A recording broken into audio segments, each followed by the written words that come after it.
Sorry, I've got to record. So we're going to do Stephen Harvey, independent.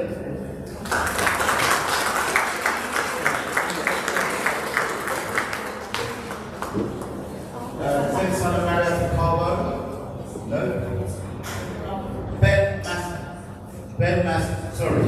Jonathan Eilidge standing in for Ben Maskell.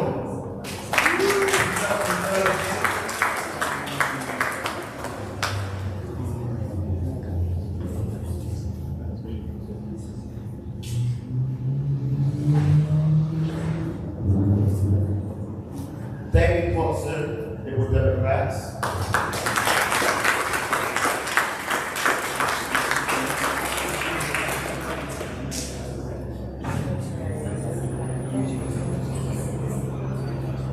Linda Purcell from the Reform Party, no. And Claire Shepherd from the Green Party.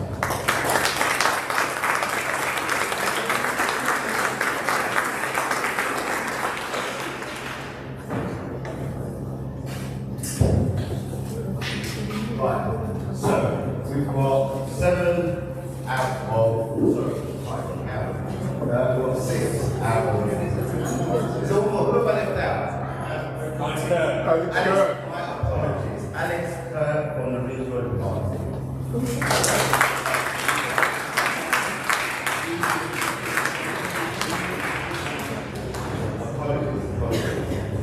Right, good evening everyone. Thank you for coming. I think it's really important that we get to hear from all the candidates from the parties to hear why we work for each of them on the line. So I'm going to give every candidate 5 minutes to explain why we should vote as our future candidates. And as you've noticed, I've got a little flyer here. So after 5 minutes, I will start reading. They won't be able to talk again. So who wants to start this? With the introductions, okay? Thank you very much.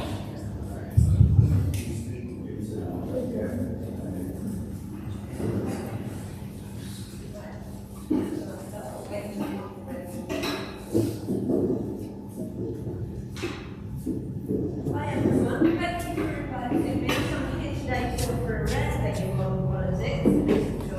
It's my company. And after the last 14 years, we need a bit of faith. As a member of Parliament for Peckham, which stands for the best job title in the world today, I would proudly represent the community that I've lived in and loved for the last 25 years. I'm not so much of an optimist to believe that the Green Party will be forming the next government, but I do believe that the Green MPs elected will be key in pushing the government towards meaningful change that will make this a fairer country. I'd very much like you to give me the chance to be one of them. So who am I? I'm Claire Shepherd, I'm a mum. My husband and I both run small businesses out of Friday. I'm really best known as a community activist and organiser, and of course Green candidate. I studied politics at Sunderland University, and my conclusion was politics wasn't formed in my thing. My dad came over from Ireland as an abbey, my mum was a hospital leader and home help for the elderly. I grew up in council housing, I was keeping prominent, and she got me to do politics. It was posh lakes and posh families that went to posh schools. The last decade hasn't exactly displeased me, and that may show that my attitude has changed. Politics needs an awful lot more body working class when we care about the community. The world would be a better place. In the last 10 years, I've experienced a lot of things. I've faced cancer as a new mum with all the challenges that both things bring, whilst fighting our local council over a huge major works for and trying to navigate universal credit and trying to get back to work. Life leading through it. But when I was poorly going to St Thomas in shape and treatment, walking through the junior doctors striking, I looked across the tents and thought, if I get through this, I'll try and help others. That's what I tried to do.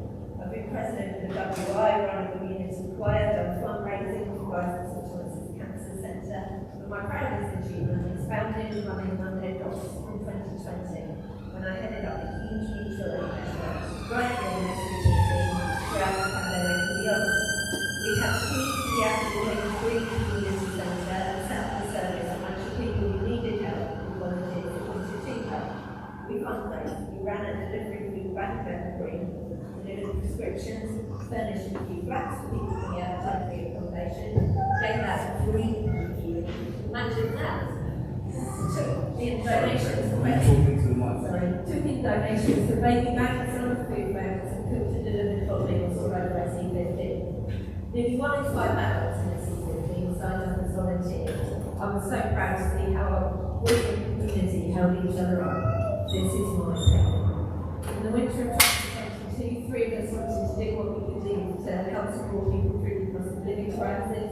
That winter we fundraised and gave out 24 episodes of £50 grants to residents of Peckham for food or fuel. I hope that shows you the type of energy, grit and hard work that is our member of Parliament.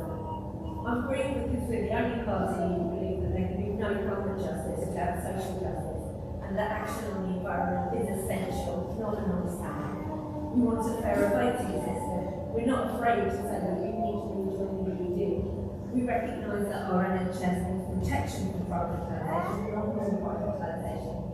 We believe that our water and railways need to be renationalised, and obviously we care about clean energy and cancelling new oil and gas licences. We believe in peace. We've been calling for the return of the hostages and an immediate ceasefire in Gaza since mid-October. We believe that continuing to honour Israel is to be complicit in all crimes. The Green Party is different from other parties because we're funded by extraordinary, ordinary people like you and me, not billionaires, not millionaires. We want to tax the super wealthy to fund the investment our country desperately needs. We all know the self-serving Tories are toast. We all know that Labour are forming the next government. The question is, do we want that government held to account by hate peddlers like Farage or people who care about our communities and planet? For the first time in 40 years, Peckham is getting an MP. You have a clear choice between his farmer's choice and someone like me who wants to further serve the community better. I'm a different kind of politician. Green politics is different kind of politics. So please say yes for Shet, vote Green on July the 4th to see joyful optimism, real hope, real change. Hard work.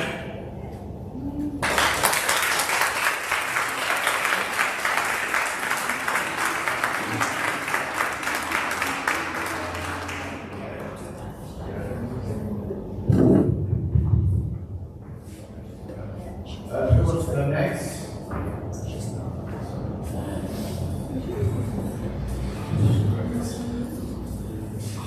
Friends, I'm Yasser Pempeople and I am very proud to be the Labour and Cooperative candidate standing to be the next MP in Peckham. For me, this is a chance to represent a constituency that means a great deal. Because it was in the Serenian community that is rooted here in Peckham that my family found refuge when we fled from West Africa when I was a child. It was in this community that I learned the values of compassion and solidarity that have shaped my politics. And it was here that I first understood just how much the system is letting people down. That you can work hard, you can bust the gut and still live in poverty. That our kids can be talented and still divide the shots. That you can have billionaires living in the same borough as people who cannot feed their children. That the colour of your skin can still dictate how you are treated. And it is here that I found my resolve that this must change. That's why I became an economist. That's why I spent the last 15 years developing and campaigning for ideas to bring about that change, and that is why I entered politics. Look, the system hasn't been working for people in this community and beyond for a very long time, but it has never been this bad. 14 years in which living standards have not budged, as people's pay packets have flatlined and our safety net has been ripped to shreds. We now have a situation where we've got 1 in 3 families that are struggling to stay afloat, can't afford day-to-day essentials to get by. 14% of our children in Peckham are living in poverty. And it's not just about money in your pocket, it's about something as basic as a roof over your head that you perform is now unattainable for so many. Everyday services that are the foundations for people to do well have been decimated. Short staff, early years, our schools, our hospitals, our GP, you name it, all backbreaking. So, I'm really clear. Peckham needs a Labour government. This community is tired. People are ground down. And my job, and the job of everyone in the Labour Party, is to persuade people to vote for us. Not because they are sick and tired of this useless government, but because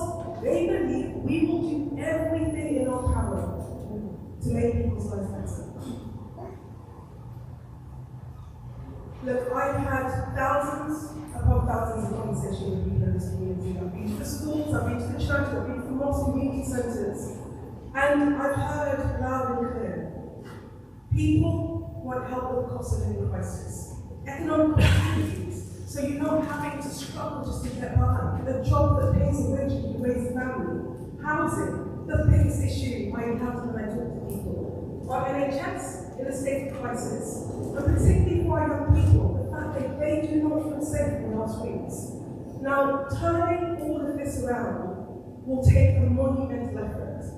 Rebuilding from where we are will take a monumental effort. But I'm very clear that if you choose me to be your MP, I will do everything. I will fight day in, day out, with hopefully a Labour government, with a Labour mayor, with a Labour council, in order to turn that around. And that's why I pledge to help end the cost of living crisis so that we can get down on bills, but also make work pay with a new deal for workers that will deliver a genuine living wage, and help for families with free school meals and free breakfast clubs. We've got to get the NHS back on its feet with more GP appointments, by recruiting the doctors and nurses that we need in order to get the service to work well. We need homes for people. And that is about more affordable homes, that's about building homes and giving people a Peckham first aid. But it's also about ensuring that the homes that we do have face a great upgrade. We've got to get our streets safe again. And for me, that means more neighbourhood policing that people in this community trust, alongside a network of youth clubs, so that young people have safe spaces in which they live.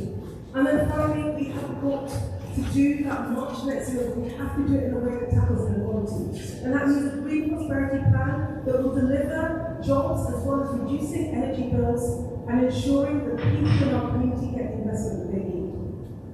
Now, the one thing I can promise is if you vote for me to be your MP, I will be your voice on the national stage. I will work day in, day out in order to ensure that people in Peckham get the change that they don't just need, but they absolutely deserve, so that we do everything we can to help our community rise.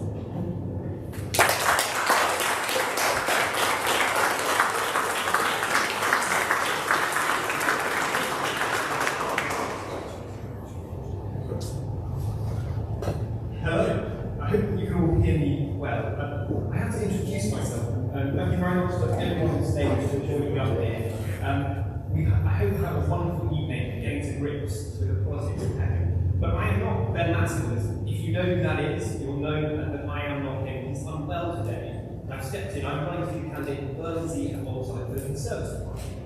It's probably appropriate that I've gone straight after Labour because I feel happy to stand here and defend the record over the last 14 years. And I know many of you in this room dislike that, won't feel the same way. There's so much that we have done. 1.5 million people out of poverty, 250,000 pensioners, 400,000 children alone. We've increased the amount of money in the pocket of those on the lowest wages dramatically, 35% increase in national living wage. I'll throw a few more punchbacks later. But the point is this. The point is that we, the Conservatives, we are here in London, we're fighting for what the people on the doorsteps, you guys, tell us matters so much, okay? That's cutting down on crime. That's cutting down on antisocial behaviour. That's delivering houses.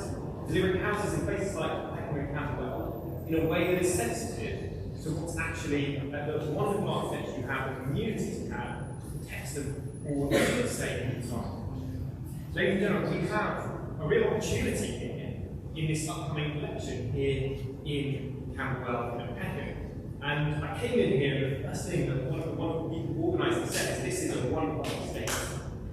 Ladies and gentlemen, that is a problem. That's a fundamental problem. If you are running a one-party state, that means that the people that you elect are not listening. And the risk is that if you vote Labour in this upcoming general election, that's what we get. More of the same. And here in Southwark, where I work, I'm a doctor by way of NHS doctor working in the wards field. One of the things that I know matters so much is this area's issues, whether it be empty council houses that should be reappropriated and delivered to actually people like like patients, for example, rather than all the 17,000 that are on waiting lists, waiting around while Southern Council fails to deliver time after time. There is so much that we can do to make this place better. And the first thing that you need to do is actually to make the council, make the MP listen. And if you vote Labour, unfortunately, what that does is it means that they will not. So, what does Ben want to do?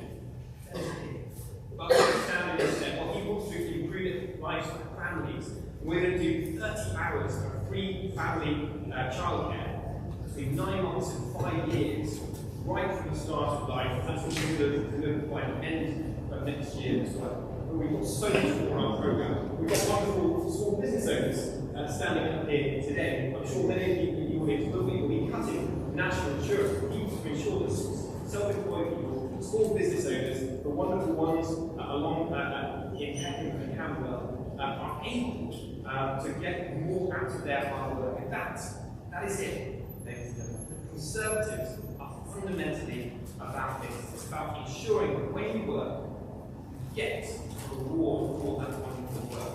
And we want to create a vibrant, dynamic economy in this country.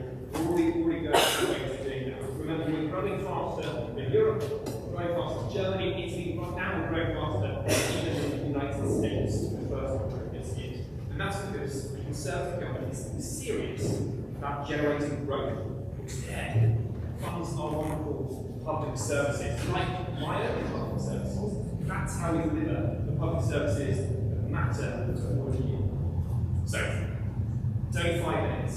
Don't worry, we're almost through it. The Conservatives are almost gone. Ladies and gentlemen, what's really, really important is to sit here and listen to everybody on this stage. Consider the damage that one party state does to your life. They don't have any incentive to listen. That means all of the parties, including, dare I say it, ladies and gentlemen, the Conservatives. Thank you very much for listening. It's a great pleasure to be here, and I hope that you have a wonderful evening or two as we dissect these really important things that are going to make all the difference in your lives. Thank you very much.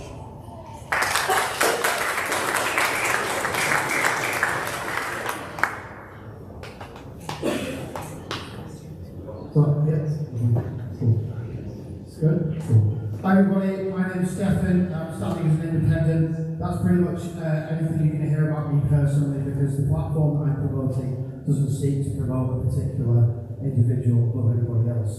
I'm here to represent the idea of a People's Assembly, or a Citizens' Assembly. Question, I've been out on Peckham Ride for pretty much every day in the past 10 days asking people, and the question I'd like to ask the room is, what's more useful to you? Keir Starmer, Rishi Sunak, or a potato? The answer overwhelmingly on the street has been a potato. It's hilarious, isn't it? But it's also really bloody sad, okay? And it just shows how disillusioned people are with the current political system, which is why I actually chose to go after the Pempeople candidates. But people feel incredibly estranged from decision making at a national level all the way down to a local level. And people don't see themselves as politicians, and that's incredibly forgivable. I think we can all understand why. And we need to kind of expose people to the idea that doing politics starts on the ground, and it starts with personal experience. And we would like to roll this idea out in the form of People's Assemblies in Peckham, in localities all across the country, and there is a great network of independent candidates representing assemblies. Now, what is a People's Assembly? It's a way of getting people together in a community. It could be at the ward level, it could just be a particular housing area, or it could be in a constituency, and talking about the issues that affect them on the ground. Yeah, we do need to talk about macroeconomic things at the end of the day eventually, but this is how you get people on the ground doing politics in their own way, talking about services, talking about community spaces, local environment, and things like that.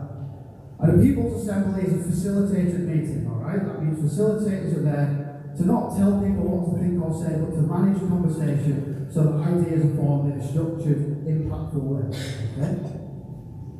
And that allows people to, as a group, prioritise the things that concern them most. Every opinion is valid. Opinions are respected, and what we certainly want to avoid is adversarial politics rooted in debate and move more towards discussion to build a consensus over the issues that people think are affecting their lives the most. And each assembly, just one session, could be a 2 or 3 hour meeting, effectively develops a manifesto there and then. Come and talk to me later, I'll talk to you about some of the things we've come up with as a community assembly over the few that we've held already, and I'll summarise some at the end as well.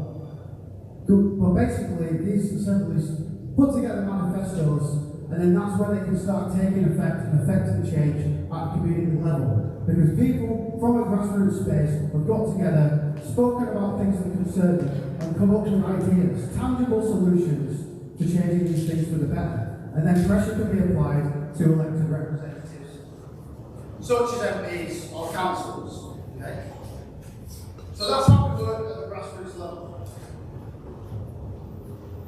And you might think, well, okay, how sustainable is this? Well, the long to medium term goal would be to replace the House of Lords with a National Assembly, where people from different regions are sent by sortition, so that it's not one constant elected representative who can amass an unfair amount of power, by sortition to carry out the scrutiny and deliberation required of laws being made in the Commons that is currently decided by an unelected House of Lords. And I personally one day would like to see the House of Commons replaced by a National Assembly, where there is no top-down party politics and there is no concentration of power in the executive in the form of Keir Starmer or Rishi Sunak or whoever turns out to be the next Prime Minister. People might also think, well, how else can this be implemented? Well, we'll provide citizens with expertise and they can deal with facts objectively themselves and use their hearts and minds all at once in a structured meeting. And we already have a civil service that, for all the wrong reasons, does pretty much anything a government tells it to do at the moment.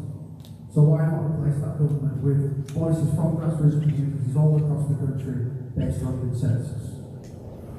Current community manifesto demands that we've drawn up in the assemblies we're putting together at the moment are more community spaces and services, improving street safety, but also the lives of vulnerable people on the streets with addiction issues, housing issues, mental health issues, and an idea of an environmental task force to implement education and implementation.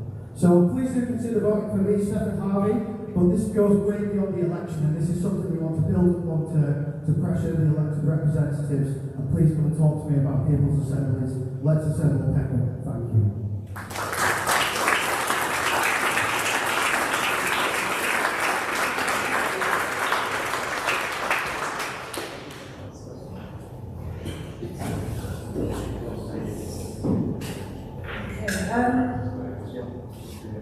When I look around, I see people with lots of different needs, people from different cultures, backgrounds, and I see a lot of people decide to vote, who they're going to vote for, why should they vote. So I'm here to stand as an independent candidate to convince you that I am going to be that person you need to vote. My name is Jennifer Lee, and I am a resident of Peckham, born and bred in Peckham for over 50 years. I know I don't look it, but yes, over 50 years.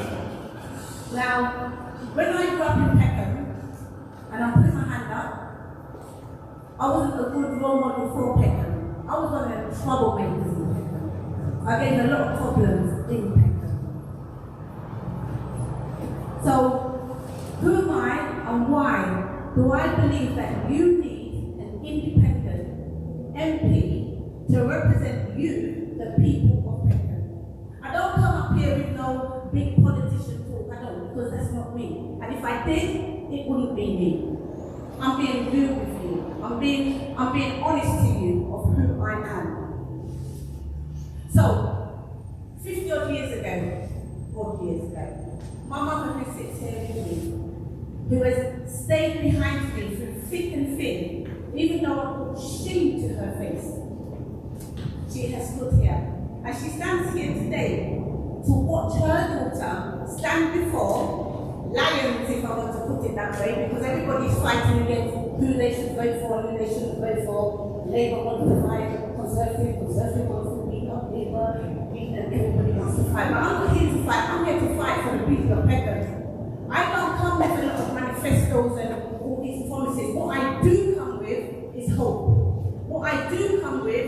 the way that we, people in Peckham, know our needs. So yes, there are lots of issues that we face within Peckham, and I stand here knowing that I have faced the majority of needs that you are facing today. Labour is well aware of who I am. For over 20 years, I have fought for knife and gun crime. I have fought for young girls who are in sexual exploitation. I have fought for communities that are not safe. And I have worked tirelessly with Southwark Council, which is run by Labour. So they are aware of who I am. I have worked with the Lib Dems in tackling issues. I have worked with Conservatives in tackling issues. Because my thing is that it takes a group of people to come together to make a difference. Not the fact that we stand up here and argue with each other on who you should vote for. So my plan is not to have a fight with the other parties on who you should vote for and what's happening. I come as a people's person. I come to represent you, the people of Peckham. Being an independent party or an individual person to stand for an MP, it takes me away from all the party politics that is going on in the House of Commons. It allows me to stand here and fight your battles for you. Who's my party? You, the people of Peckham, are my party. You, I can stand in and say, I am your voice. So yes, we have a lot of crime in Peckham. Like I said, I was one of them that caused it. So I'm well aware of the issues that we're facing within Peckham. And I know that I have a voice that can speak up, and I have within many times been in Parliament to fight against the problems that we are facing in Peckham. We have a Labour Party that is in government, in council. And do you know what? Like I said, I'm not here to fight the war. But Labour, this is a Labour ward. And it's time to give birth to a new independent MP. And I am asking you to give me that chance, because I know the needs of those that in Peckham. I know the needs and the wants that people in Peckham have a desire to meet. So I am there to ask you to give me that chance as an independent person that can stand, believing that I can make a difference, and without having to stand and having to fight party politics. But individual needs is what I'm about. Vote Jennifer Blake for change.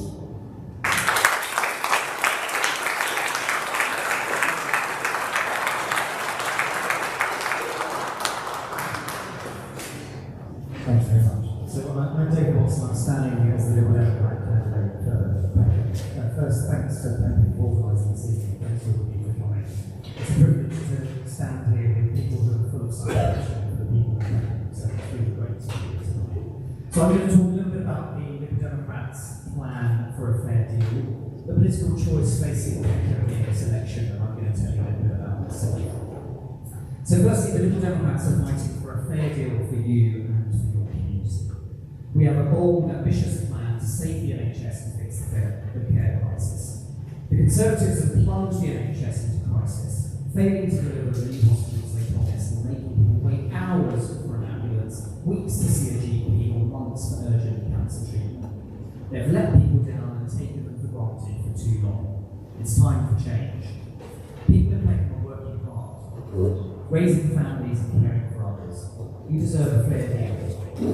A vote for the Liberal Democrats in this election is a vote for a strong local champion who will fight every day for our NHS and your local health services.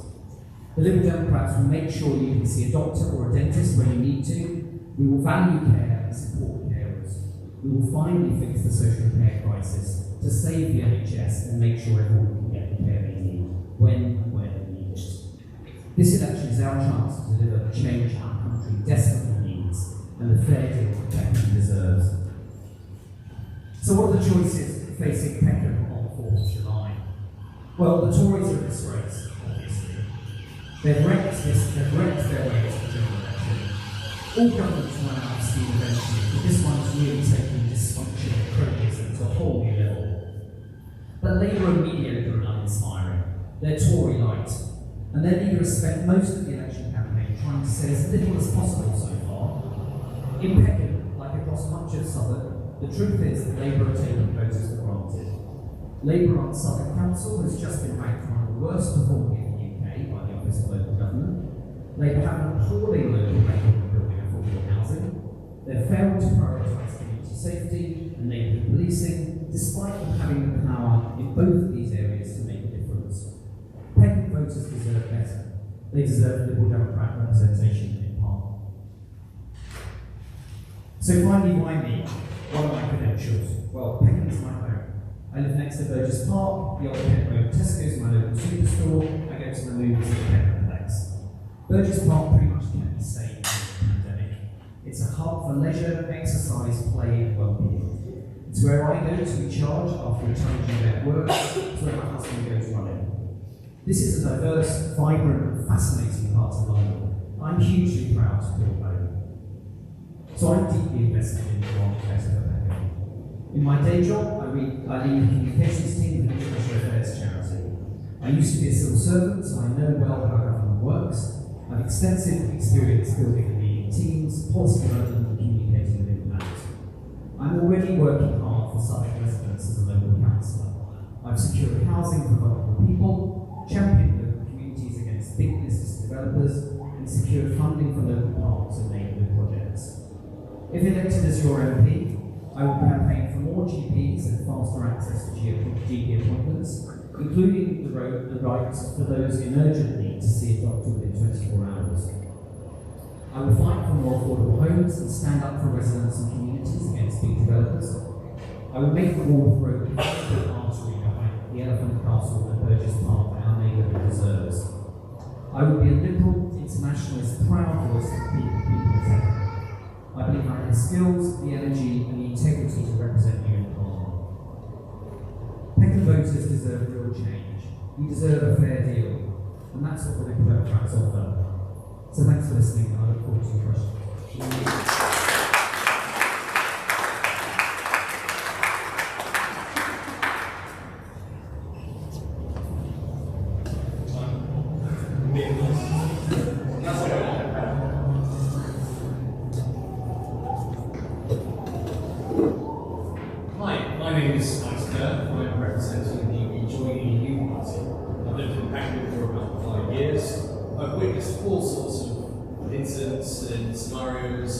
Lovely things about Peckham.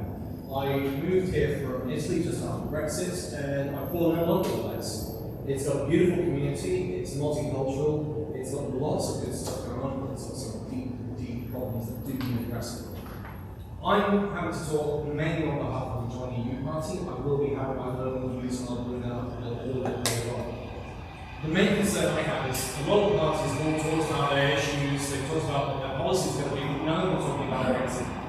The Labour Party, it's amazing we're here, and there's a sign from the Mayor of London. He's taken on board some of our policies. He thinks Brexit doesn't work. He's even done and commissioned a policy commission into the cost of Brexit. It's costing each of us in London £3,400 a year. And that's not me saying it, that's the Labour Party saying it. It's a deep concern that no one is really talking about this issue, and yet it's affecting everyone. I go and speak to the street stall guys who sell you fruit and veg. They're telling me they've never had prices like this before. I'm looking around and going, can you get a GP appointment? Is it any quicker? Is it any better? This is no. Is your dentist any quicker? This is Brexit. No. Is your food when you're shopping any better? Is it cheaper? No. It's gone up. Do your classrooms for your kids? Are they any better? Is it smaller classes as was promised as a result of Brexit? No. Reform Conservatives want to continue this, Labour want to continue this policy. It doesn't make any sense. It's just continual damage. And yet, no one wants to talk about it. We've even had problems coming into this election. We've had the council trying to restrict my ability to actually come in and represent the Join party. Newspapers want to talk to us, the main media want to talk to us. We're the elephant in the room, the elephant in the castle. Sorry,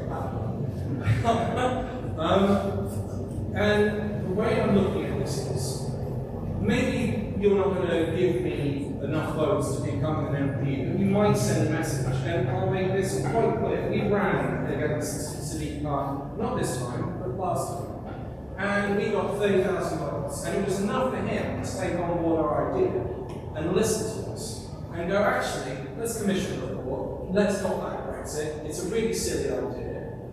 And we then didn't stand against him in the last mayoral election because he took on board our ideas. Give me enough of your votes, and maybe people start listening and start making some deep changes that need to happen. I feel, and the analogy came from an episode of The Simpsons that we've been promised gold at the end of this mine, and we've been told we all need to dig down and get that gold. We got far enough, and then we were told that gold doesn't exist. Instead of getting out of that hole, we've been told keep on digging because there might be something else quite good down there. And that's how I feel about Brexit. You're just going to get more of the same if you vote for Reform, Labour, or the Conservatives. And I'm not even going to go into detail about 78 to 100 scandals that the Conservatives have committed over the last 14 years. As a historian, I'll give you a bit of background as to who I am. I'm a teacher, I teach history, politics, sports science, biology. I'm a YouTuber, I'm a journalist, I've worked in football, I've worked in basketball. I do know the community in Peckham pretty down low, considering we've been here for 5 years. In my life, I've never witnessed such carnage caused by one party or by one policy. I can't think of anything in British history, that's caused that level of damage. And yet, they want us to continue digging after they told us there's no gold, down into the depths of poverty. Thank you very much. One vote with joy.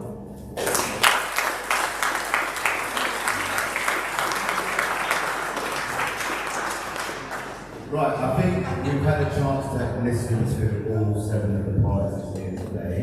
And I think the reason why we've asked everyone to come is we feel that everyone needs to ask questions. So, we're going to take questions from the audience. I will say, because there's quite a number of us, can we just keep the 3 limit time, unless we want to stay here till midnight. Yeah? Well, first and foremost, before I forget, welcome to our lovely building, this is the Liberty Exchange. It's a community project supported by local residents, built by local residents, so it's not impossible. Also like to say a big thank you for Southwark Council for actually funding this building and actually allowing us to actually build it. And I hope we can see a lot more of these kind of buildings coming up in the future. Anyway, we've listened to a lot, the communities tight, housing, childcare, business owners, Britain coming out of Brexit. How do we facilitate the community? We've got housing issues, there's things around the developers taking up a lot of space. I'm sure that's going to be one of the things that we're going to talk about today as well. And many have also talked about some of the issues that are here in our community. We do have some decent issues, but there's a lot of people that are trying to solve those issues as well, especially those in the community, and I'm sure there's many of them here as well today. But we want to hear from you guys, or from anybody here today. So, does anybody want any questions? Take the gentleman on the back. Can we talk into the mic, please? So we take your question and then yours straight after. Thank you, everyone. Thanks for the opportunity to speak. My question is, thanks, So, my question is this. It's kind of to all the candidates, but I guess particularly Sir Fiat, I think, the person with the biggest chance in Peckham, frankly. On Saturday, Sir Keir Starmer was on Question Time, which many people saw, and he was asked a question about the Rwanda plan, and also asked a question about the Bibby Stockholm barge down in Portland in Dorset. Now, I was one of many people, hundreds of Peckham locals, who took to the streets 2 months ago, about that now, to stop the illegal movement of refugees and asylum seekers from a hotel down the road here in Peckham down to the big Stockholm barge in Dorset. Now this barge has been condemned by the Fire Brigade Union as unsafe and unfit for human inhabitation. There's Legionnaires' disease in the water, it's suicide risk, and not to mention the fact, amongst other things, it's a space for men only on the barge, and they also house trans and LGBT plus asylum seekers on the barge as well. My question to you all is this: what would your stance be on the Rwanda plan?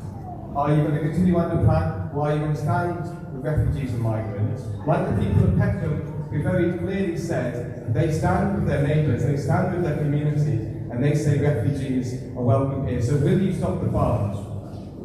would you get rid of the bar? That's the big question.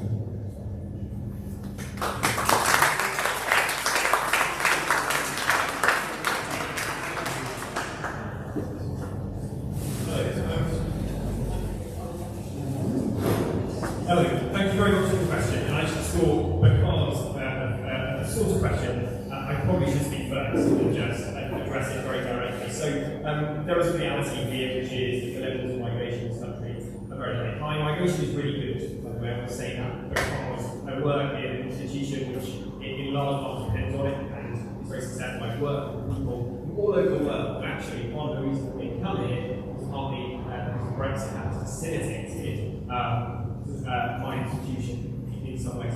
The other thing that I want to say, though, directly addressing your question, is that this is increasingly the way things are going. 15 countries across Europe are already looking at plans in order to process people in third countries.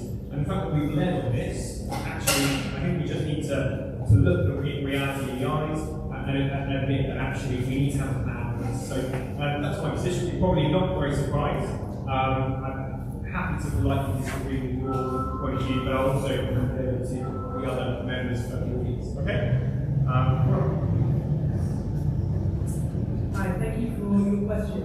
As a refugee myself and a first-generation migrant, I have found the debate around immigration toxic, of course, sad, quite frankly. I think the government has played politics with immigration and with vulnerable people. And the thing I hope we will get from the Labour government is a big step change from that. They've broken the immigration system, they've broken the asylum system, so much so that people are now stuck in years and years. And so for me, the Rwanda scheme is a gimmick. It is a quick gimmick. It is one that we said that we would scrap. And we need to fix our immigration system. We need to fix our asylum system. We need to clear the backlog, and we need to go to a system that works and is far more humane than the one that we've done in the past. I believe I spoke to you on Saturday, young man. Okay, and in regards to immigration is a very tough subject, and you have to say the right thing, or you assume to have to say the right thing. But let me just explain something. My parents came over here, and they're part of the Greenwash generation, so we are well aware of the immigration issues that are happening. Now, I don't know how deep you understand the immigration issues that are coming nationally, but let's talk about our own community in Peckham, because that's what we're sitting here for. We're sitting here talking about issues that are related to our community. Immigration is hard. We get a lot of young people that are stateless here in our own community. We have got young people that are coming into this country as babies. And when they reach the age of 16, ready to go to college, they cannot get any form of education again because their parents were able to afford to pay for them to get their indefinite leave to remain. Now these young people are left on the street to defend themselves. Now immigration is a huge thing. We have got immigration, we have got migrants that are in this country that make up the NHS. If every migrant was to walk out of the NHS is broken. So we have to respect people that come over into our country and understand that they also have a need. So immigration is very tough for me to speak about because I am coming from that generation where our people, young people, as you mentioned, old people, they have been discriminated against because of their culture, because of where they're coming from. Sexual exploitation, young girls are having to sell their bodies in order to make ends meet because immigration will not allow them to remain in this country because they've got no leave to remain and it's no fault of their own. So yes, voting for an independent person that can actually know and understand the needs of the people and is not afraid to speak up about the issues that is facing immigrants in this borough in Peckham. Thanks. So, the little young person absolutely scrapped the Rwanda scheme. The Conservatives have already wasted over £290 million. It's a pernicious policy is not the kind of thing that is I think I was very proud to be part of the Democrat and Labour Party was really pass a motion that something passed in place that's something we're all proud of as Peckham residents. We also, as a party, focus on trying to secure safe and legal routes for refugees to Palestine, so they don't have to go through the years traumatic process of trying to cross the channel to get to the shores and some form of safety and life.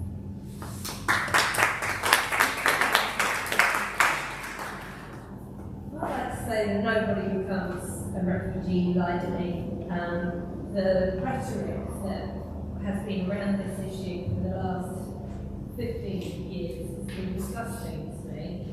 I think there needs to be an end to the hostile environment. We need to stop treating people like they're coming here for some kind of free ride.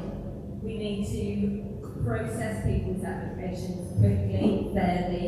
We need to get rid of the prohibitively high processing fees and just charge them at cost value so people aren't caught on that trap. Because it's disgraceful, like you said, Jeff, it's disgraceful that that's happening to young people just because their families didn't have the funds to get the right paperwork through.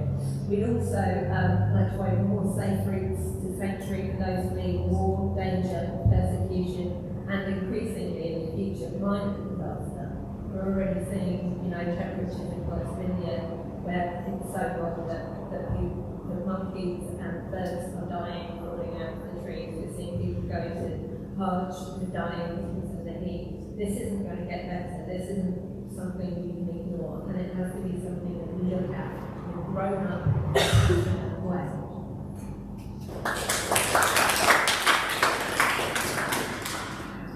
Yeah, interesting question.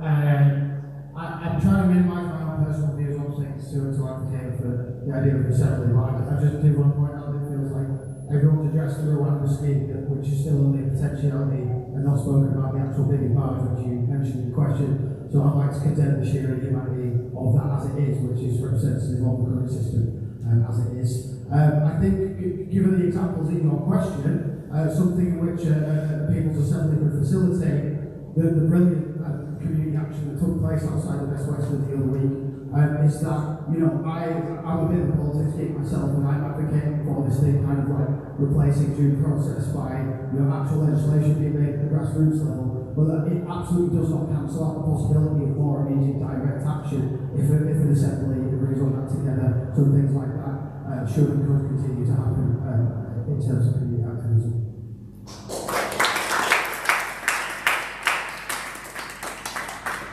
So on this one, I'm slightly talking from my own perspective, less so than the rejoin the EU party, because obviously our policy is mainly to rejoin the EU proportional representation.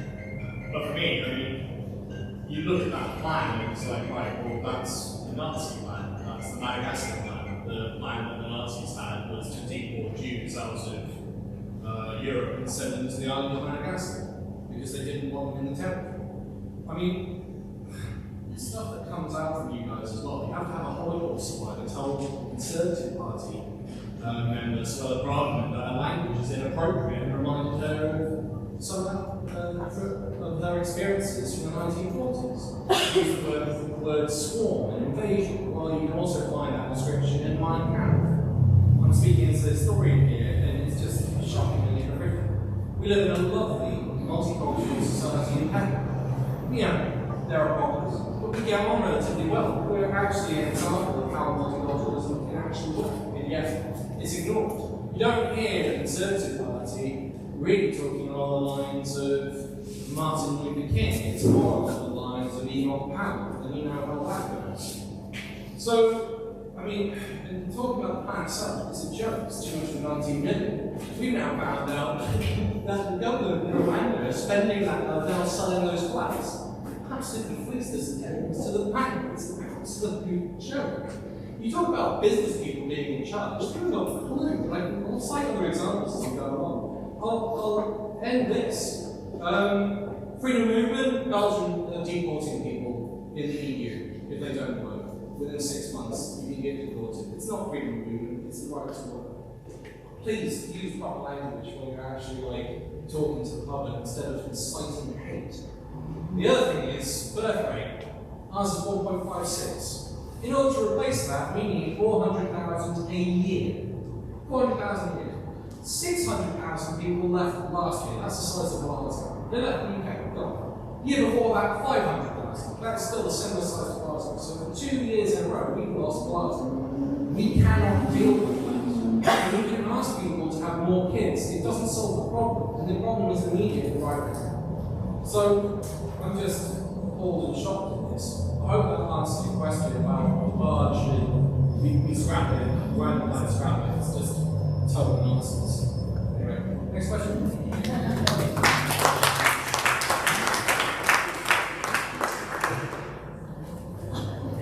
From the campaign for community action, the last public meeting held by Peckham Homes on the Elsham Centre development in Peckham is tomorrow at 6 p.m. inside the Elsham Centre. This is the last meeting before they submit their planning application. Do you support the current plan, which includes the just absolute bare minimum 35% affordable housing? This means that 65% will be unaffordable for most local people.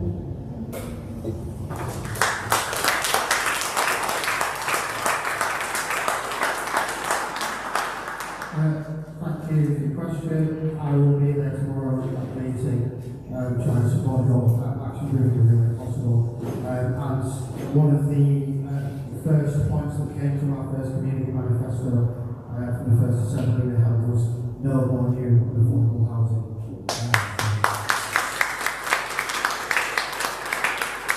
So this is something I can confidently speak on, and it's not just my opinion, this is important to the People's Assembly. 35% affordable housing, where I think only 25% is sort of like fully subsidised housing, is a hopeful amount. And I think, you know, there are already concerns about how the sort of like how Peckham is represented and who gets to occupy certain spaces in Peckham. It's already a cause of anxiety. I'm aware that someone who's moved from Yorkshire been sort of 5 years that I to some extent part of that, but I'm not a huge property developer like Berkeley or a landlord that drives up those prices myself. And I suppose what I'm saying is that that development is only going to carry on changing the face of Peckham in a very exclusive, marginalising way. And for that reason, the people I held assemblies with certainly been against the prospect of that, let alone the sort of aesthetic and environmental concerns that come with it, whether it could completely be social housing or not. So thank you. So I've spoken to a lot of the community and heard express the feeling about the Elsham. My view is there is an opportunity there. We need more homes, we need more mixed-use development, and the question is how we design it. So, you know, if I am elected as the MP, trying to work to make sure we get more affordable housing, and you know, the council is constrained, they have taken some subsidy within it, but we need national government and with the mayor in order to work to try to lift the number of affordable homes. We do not have enough social and affordable housing in Peckham. We need more homes, but we need more of those homes to be affordable, so that's the first priority for me. And then the second priority is any development has to be done with consent of the people. And that's all the community. All the community have to be consented, have to consent, have to produce this. We have the chance to have a scheme that works in the spirit of Peckham. It is going to be in the heart of Peckham, so it matters what the scheme looks like and feels like. And the community has to have a voice in trying to shape that. And my view is if we can get to a point where we are delivering the numbers of affordable homes that I think is possible, it cannot be done at the moment because we have a Tory government that isn't prioritising social affordable housing. Labour has committed to prioritising social affordable housing. And we have all the community around the table to design that scheme so that it works in lockstep with Peckham and Park Peckham. I think it's an opportunity to move forward. That's not where we are at the moment, but that is what I'm committed to helping us get to in 1 minute.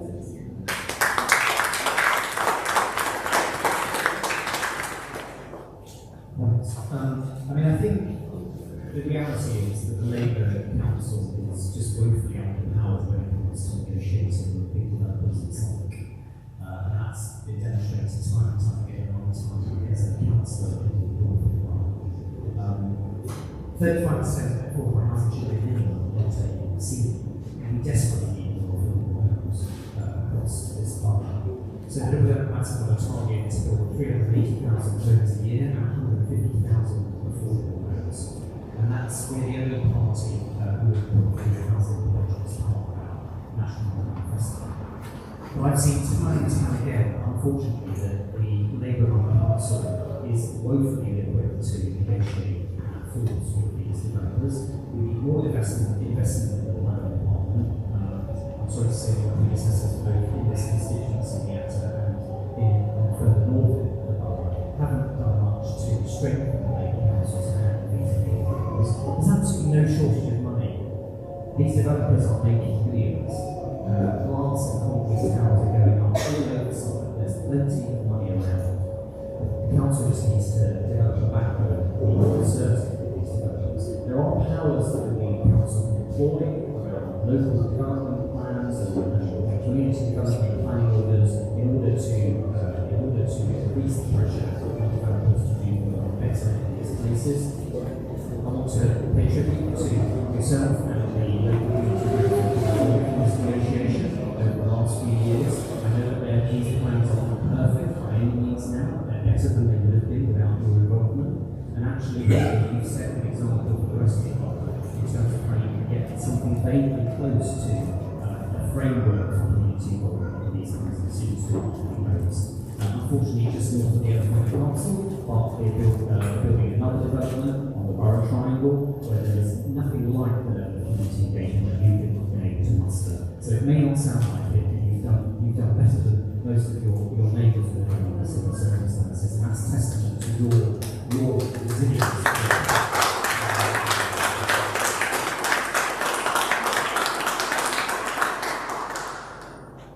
Well, yeah, Peckham's a bit special, isn't it? We're like the and we stand up and fight for what we believe in. Labour say that they're committed to affordable homes, but what I've experienced in the time that I've lived is time and time again, when developers come in, they don't meet the target, they pay their fines, and that's fine.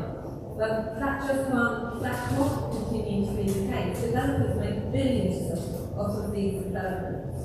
And they don't care about the local community. They're not thinking about the infrastructure that you need when you don't have much housing in, and that has to be an essential part of it. People must have access to green spaces, they must have access to community hubs, GPs, more travel, more buses. Moving that many people into an area, you've got to really invest in the infrastructure. So I completely support community action. I will stand on the front line with you when they start bringing figures in the community. And I think it's really important that we get the right kinds of homes that we need. And we don't just want the social homes to be little 1 and 2 bedroom places. We need family homes. That's what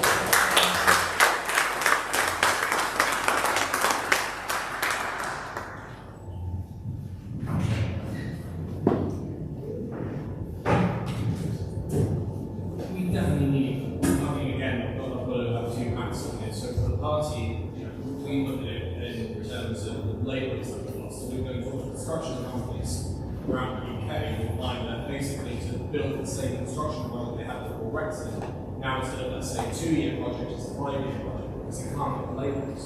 They're gone. And as I keep pointing out, we're losing 1.2 million a year. Either they're leaving the country, we're not having enough kids, and people are unfortunately dying, so there's not a replacement cost. As a result of that, we've got shortages of labour. That's why you've got shortages everywhere. The only immediate solution is to have immigration. There's no other solution. You cannot instantly grow children and get them to the age of 18 overnight. And this is a long-term problem we have. So for us, it's about making everything we do. We'll be able to get access to workers who would hopefully be willing to come here. Although we've got to repair those bridges because people don't want to be here because they feel they've been chased out of the country because of racism.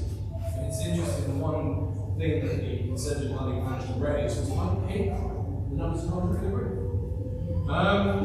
For myself, when it comes to housing, it's funny, again, you look at policies of the other parties that you don't seem particularly forward thinking. I wonder if it's because they get donations from the big housing companies. There's a thing called 3D printing that's existed for about 8 years now. It's been trialled out in Germany. can build a 2-story house in 6 weeks with half the labourers. And no one's talking about it. IKEA are. So this is one of the things we've been talking about. You could build a quicker house if you want. The other thing, and this is just personal, I quite like what they've got going on in Australia. It's about 70% social housing. It's stable for the economy, which makes sense. It's cheap housing, it's big housing, they're flats, but also, in some of these projects, they don't just have a tower block and it's just basic amenities. They've got tennis courts, swimming pools, saunas, play areas, green spaces. I'm a big fan of it, but that's just me personally. So I would encourage as much social housing as possible because I think economically it stabilises the country far better than the private mortgage that takes 40 or 50 years, but the majority of you cannot afford. Yeah, my question, right, sorry. So you go. Sorry, well, just to give everyone a shout, I just want to make a few points. The Liberal Democrats have explained their plan, and I think the number of houses that you're going to build is ambitious. I think that's good. And it's very similar to the United themselves as a plan to build over the next 4 years. One thing I would say is, as the leader of the Liberal Democrats himself said, that they would end up building the wrong houses in the wrong places. That's not a strategy going forward. With the Labour Party, well, there are 1,600 council houses here in Southern, where need to go to be put back into circulation if we do the right things. And so we need to look at kind of simpler solutions, I think. And I can't speak for that. And so I don't know exactly what we should do in the case of it was the Elsham estate, wasn't it? But I'm sure that he would advocate some kind of compromise to help ensure that we have enough homes and enough homes that people can buy and afford living. So, a really good question. Thank you very much for adding in one more. Can I just ask my question, because I need to leave because of my little one. I'm pleased to hear that everybody spoke well about immigration and the reflection that it has in this borough regarding its community, whether they're from Africa or just all around the world coming to this borough. But my question is about, can someone talk about their plan with regards to, sorry, I've written it down and I need the glasses. Can someone talk about how their proposed plan regarding NHS and social care will address specific needs and challenges faced by marginalised community within the healthcare systems? And what measures will you introduce or to ensure that there's an equitable access to healthcare services, especially to our marginalised community? Because we are aware that those disparities within health still remain.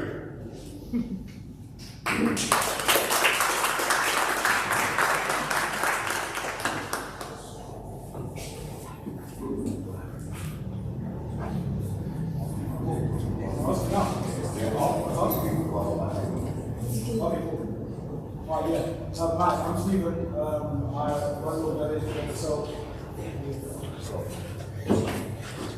Okay, cool. Nice. My name is Stephen. I run the organization myself with my colleague here. We work with a lot of young people in the area, young people and adults. One of our strengths is around advocacy. And obviously, speaking in places like this. I look around the room today, and I don't see many young people, not to be rude anymore, forgive me.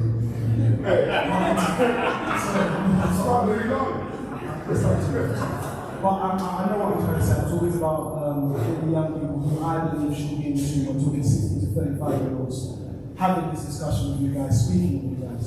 I feel there's a big disconnect with young people. I'm only here because I've done the research. I know that they're going to see the value down. I've reached out to at least 50% of the panel to actually invite you in to speak to young people, young adults in the area. Didn't get responses from half the team. I'm not going to say anything else on that, but that kind of shows you where we are with you guys on the panel and young people in the area. So my question to you is, what are you doing to secure young people's votes? Number one. And number two, do you even care about our votes? Because that should be a determining factor to you whatever constituency you're not.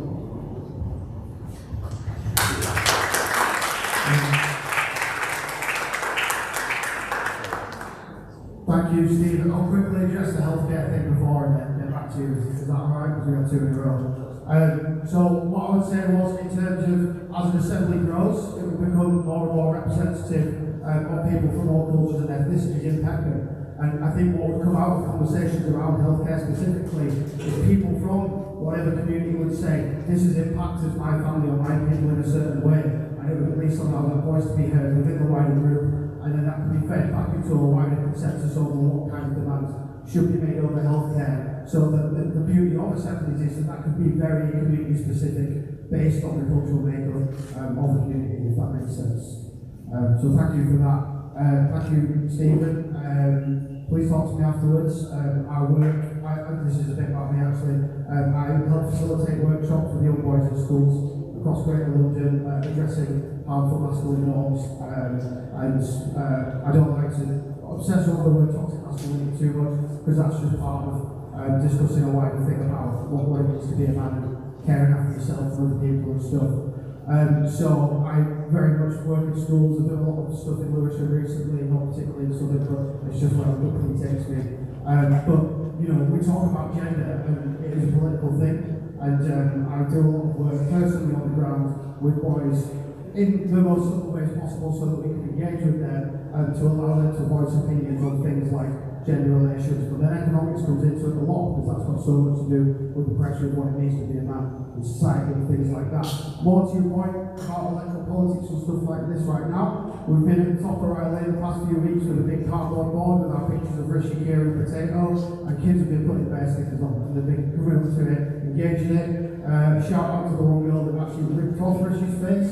That was a bit annoying, from in terms of like, we had to put it back up and everything to carry on doing a bit on the street. But it's interesting that like school kids were walking home like 3 to 4 and doing something like that, and it shows that it's not, and that anger is valid. And certainly in community assemblies we are not going to discriminate by age, because those lived experiences are as valid as anyone else's of another age. At our first assembly, a family brought along their 12-year-old son, and he contributed as well as he could, as well as anyone else. And it was really beautiful to see. So talk to me afterwards, and if you can help me get kids to assemblies, then that is an incredibly valuable thing. Thank you.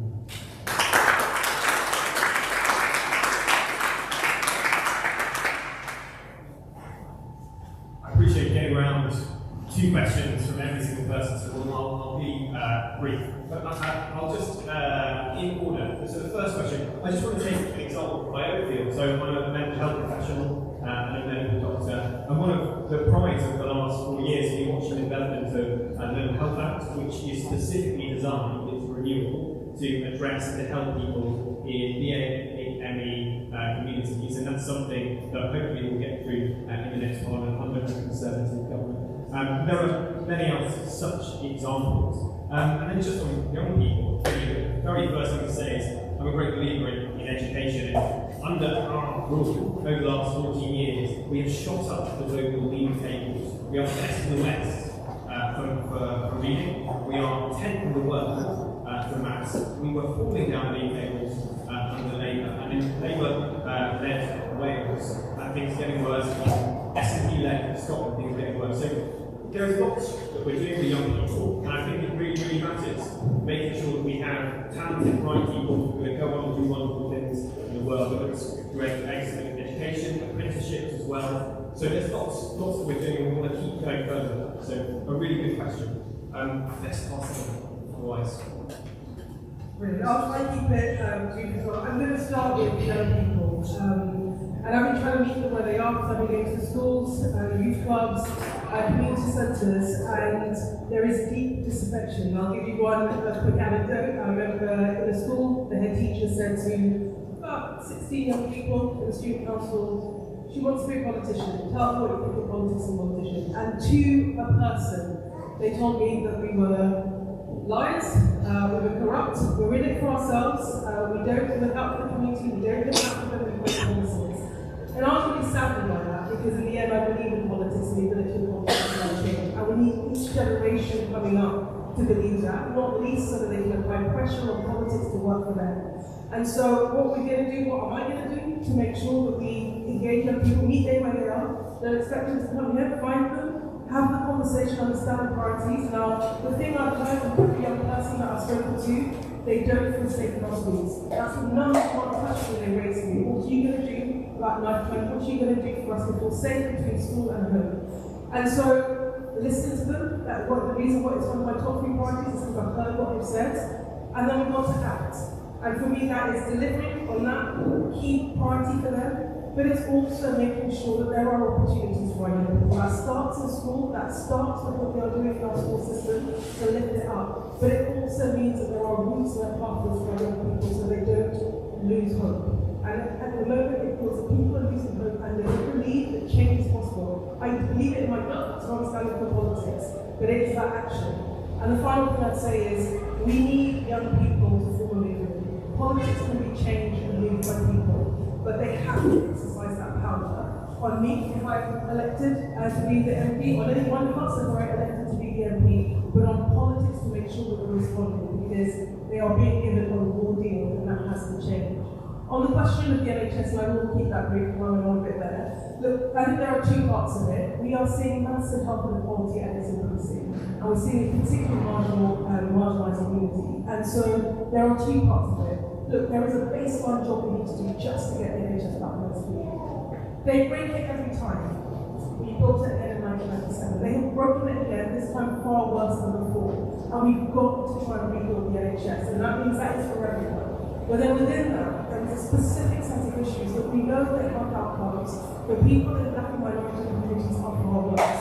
And so we are committed to looking at that. We've set up an inequality pathways in education. We've already got West Streeting to come behind. I've been approached by APPG that wants me to chair it, particularly at health inequality if I'm elected. So this is an issue I take seriously because it matters for this community.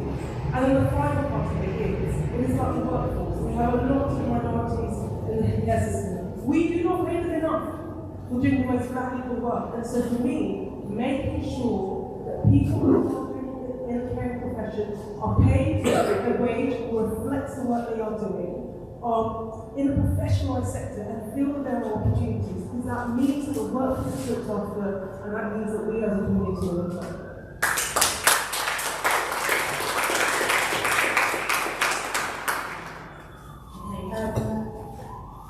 If I start with young people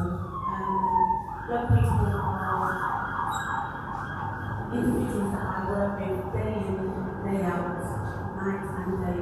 I currently work in schools where I run a off-site provision for young people that will genuinely be excluded from school.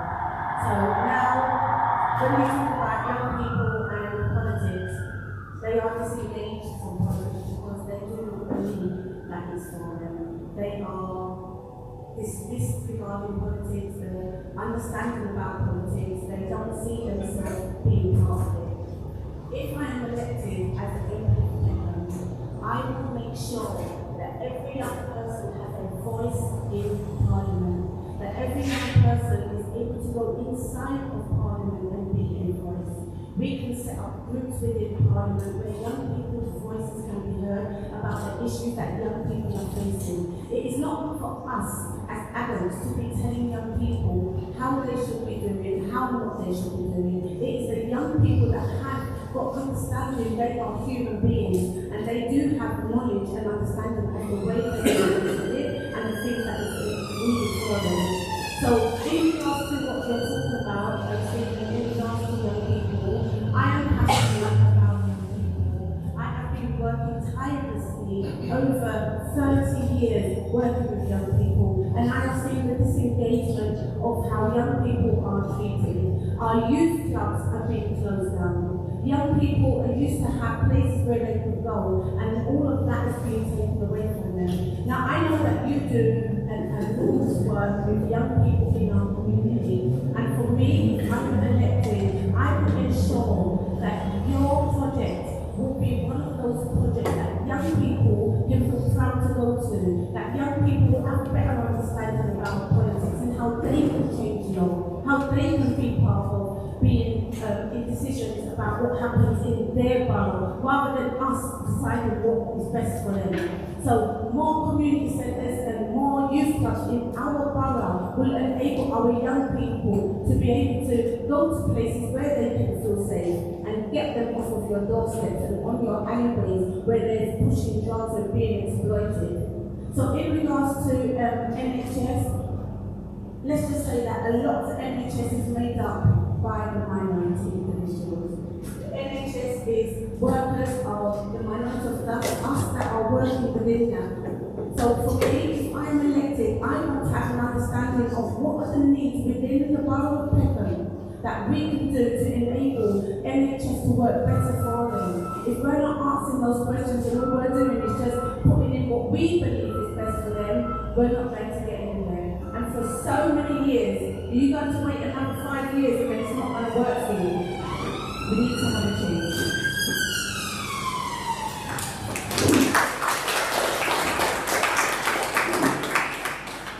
So I think one of the things that we can do is begin by modelling the people that we want to see in politicians, and that is the people of integrity, of respect for each other, courtesy and kindness, and is the antithesis of what we've seen over the last few years from this Conservative.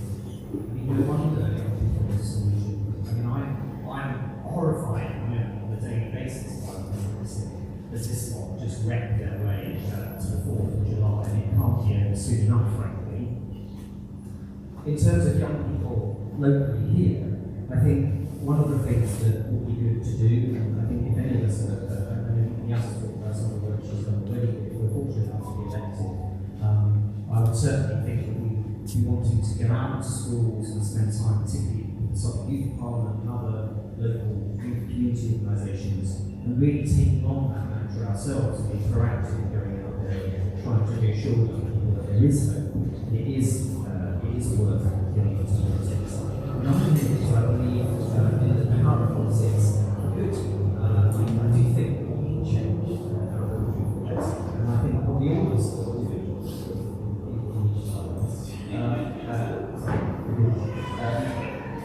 It's not what we're all saying. So I think we all do that. We all want that to happen. So I think that's really important to young people. Liberal Democrats have extended the vote to 16 and 17-year-olds, so something very practically we would do to enable young people to have a say in their future. And we would also put mental health professionals to every school, so that's something we think we really important to empower. And on the NHS, I mean, part of it is about tackling the problems that we're all experiencing about accessing GP appointments. So the Democrats will recruit 8,000 more GPs, and as I said before, we can ensure everyone has access to a doctor within a week, if there's an urgent issue within 24 hours. But on marginalised communities, I think part of the answer is about where you make decisions now, how you prioritise and make strategy for local health partnerships. And the Tories have obviously wrecked the NHS and I'm hopeful that the Labour government will start to rebuild the NHS, but I'm fearful of the instinct of the command and control policy setting. So one of the things that the Democrats believe is decentralised decision making, so involving communities in the decisions that affect their lives. When we were running the council, we had a series of community councils to decide how budgets would be spent locally, and that's something that we would advocate pushing forward for local health partnerships and so on.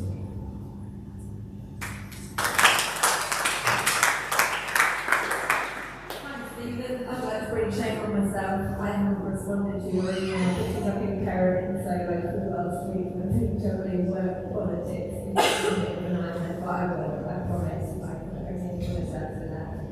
I've done some outreach with schools. I've spoken in special educational school where I've got very similar you're all violence very vehemently, and hopefully by the end I realise maybe not all of us are.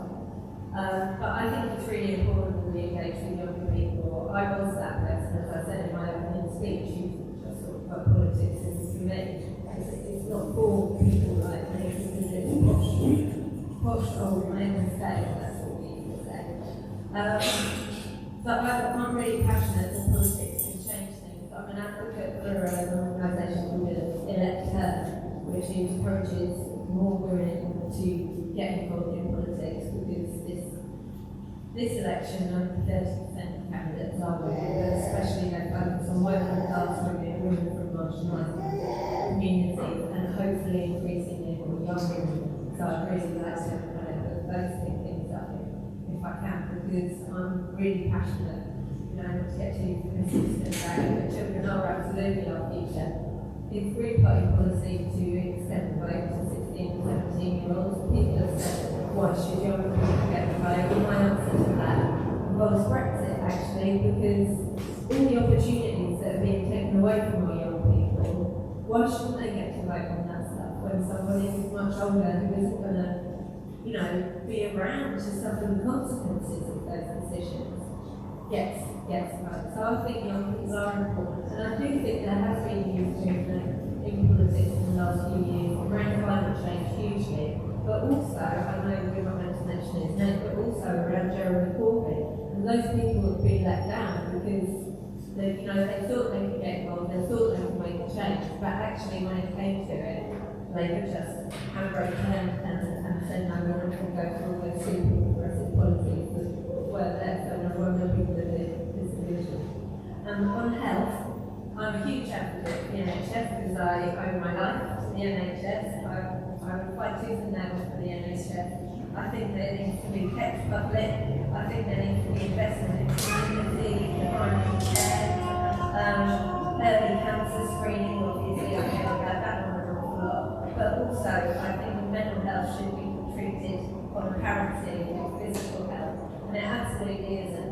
After I had my year from hell after my son was born, it took me 2 years to access NHS mental health services. And I was suffering from complex post-traumatic stress disorder. I was in a really bad way, but I couldn't get the help that I needed unless I could afford for it, which I couldn't because I was trying to get universal credit. And that to me is unfair. And I think that young people, especially in the mental health support, they've had to go through a pandemic.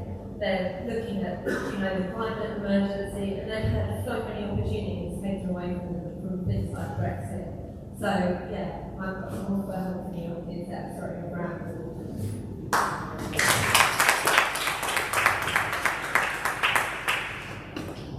You've taken away my point. Sorry, I agree. You agree? Yeah. Yes, I agree. So we joined that youth movement. I haven't seen the email. I'm happy about that. So from every join the youth person, we're keen to join. We feel like opportunities have been taken away from youth as a result of Brexit. We feel like financial opportunities have been taken away, travel opportunities have been taken away, the ability to engage around the whole of Europe with different people has been taken away. It's been severely damaging. From my own personal point of view, I've worked in teaching for over a decade.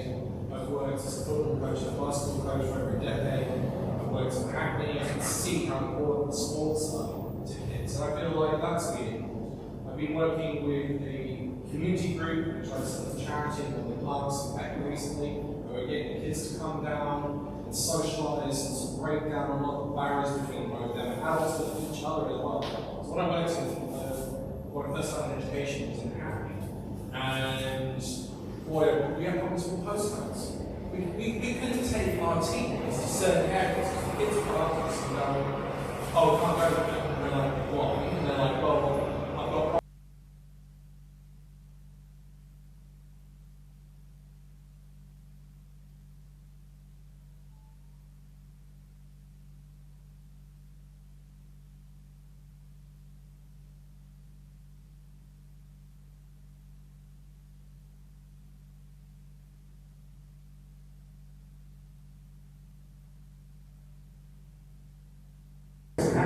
We had a leisure area for the kids, video games, football, and all sorts, a couple of adults in there that would just chill and listen to the kids. When that closed, I was going. And I look at it and go, that's a cheap economic way, a business sense way, if you want to approach it that way. And a social cohesion way to bring communities together, to reduce violence, to reduce boundaries, and get people, get kids engaged. I don't think that happens. I think there's too much of an issue over climate to actually what it means. If you want to look at it, you go, one crime is going to cause a huge problem. But if you put kids together and medical, they're not gearing themselves in a direction that's negative. And instead they're investing themselves in something positive, whether that's the community area or sports. Each fan of basketball and football would love to get teams going, get kids on the street, get them knowing each other, breaking down barriers. That would be my personal viewpoint in how to develop and extend that and improve it. For the NHS,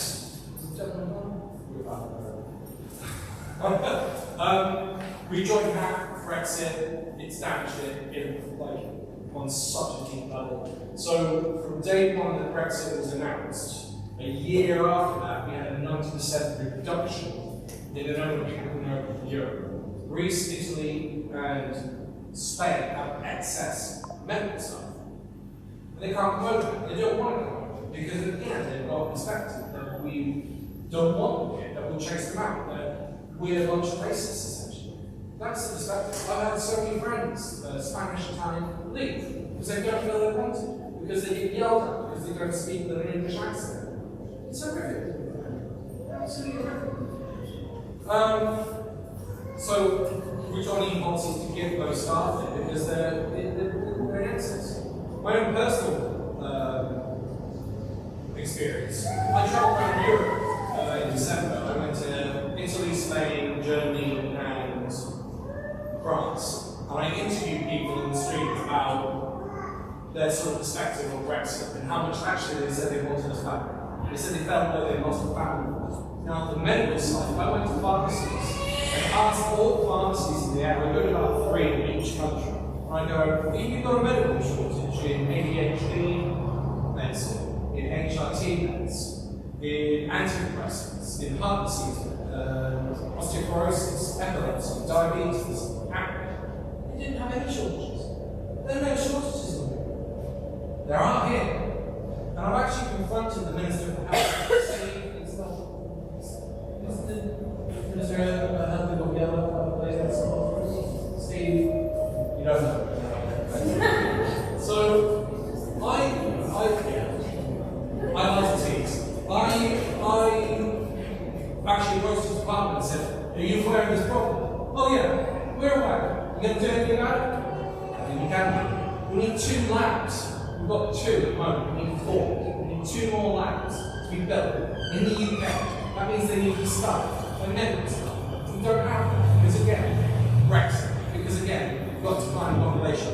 Again, because we've got 600,000 people a year again. Brexit has caused so much damage that rejoining, voting for rejoining, starts to change that. Thank you.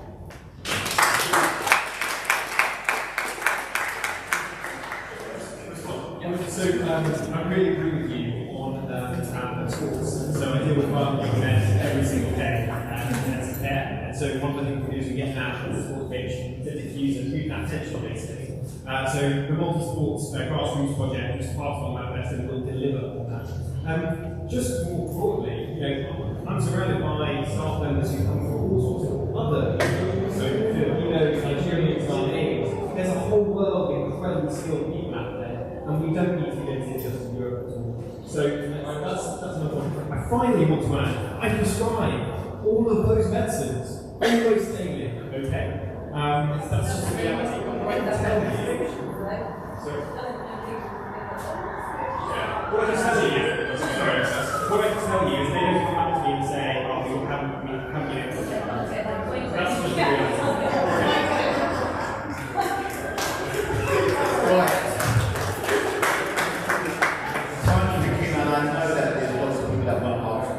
What we're going to do, I'm going to take 4 questions from 4 people, and I'll be able to answer at the same time. I'm sure there's lots of things that we'll see on the mic there. What's your question?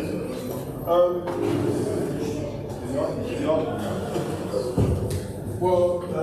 think the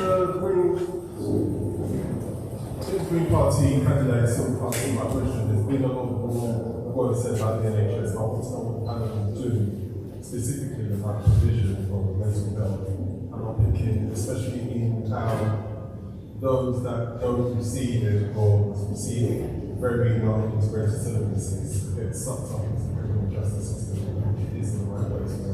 And the second thing is, what is their stance or policies that they will use to achieve tomorrow.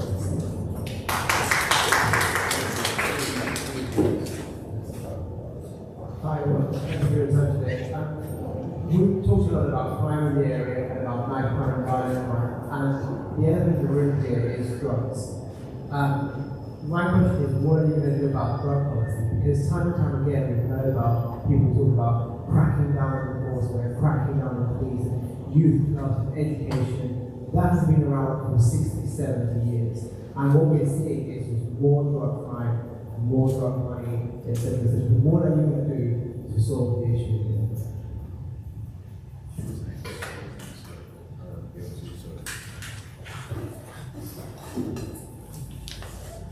Do you believe that Palestinians have the right to resist? Israel should agree to a ceasefire?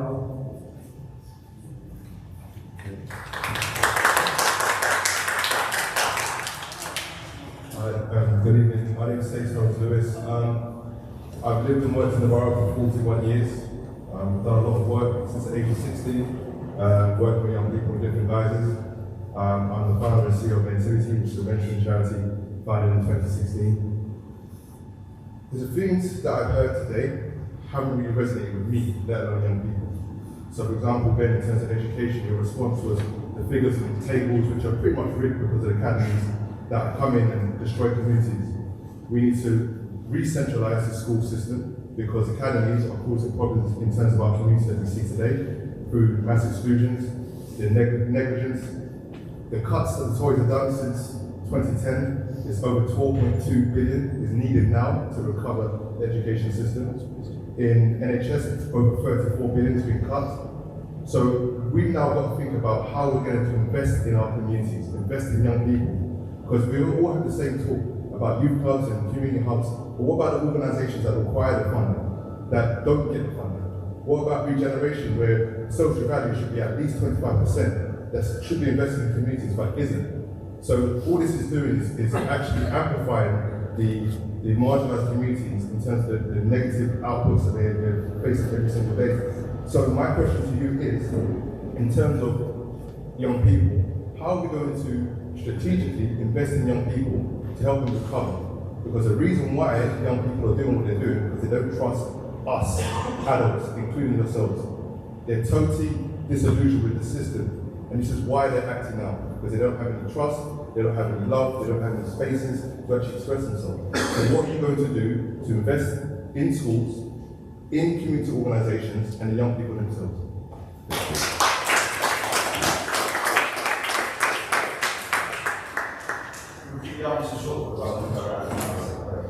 Yeah, there's so many questions to remember there, so I don't think I'm going to be able to answer all of them and keep it in my head. Just coming back to just a few points on that. So the funding for the NHS has, of course, increased in 2010 as a percentage of GDP, £700 million extra every single week in absolute terms.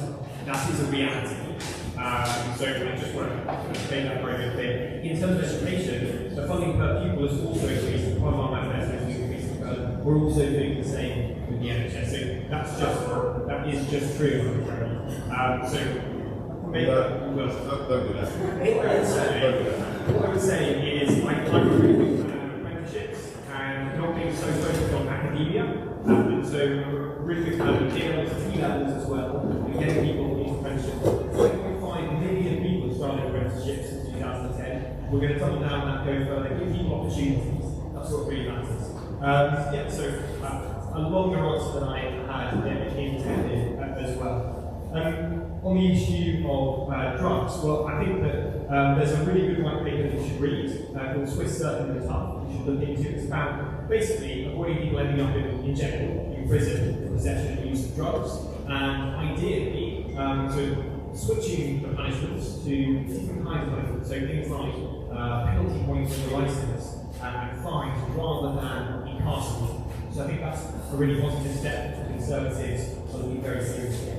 I'll probably pass on when we run out of time.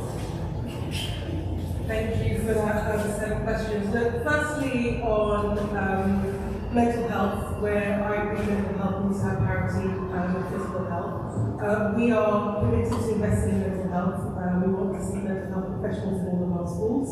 But critically for me, one of the big changes I think we'll see is far more community health provision. So at the moment, too many people are left until they are in a crisis, and then the NHS has to step up. And actually part of the reforms that we want to see in the NHS is having more community services. And a key backbone of that has to be mental health provision. So that we're catching people early, we're giving them the support. That does require us, by the way, to recruit the staff in order to do that, which has been decimated, unfortunately, over the course of the next 14 years.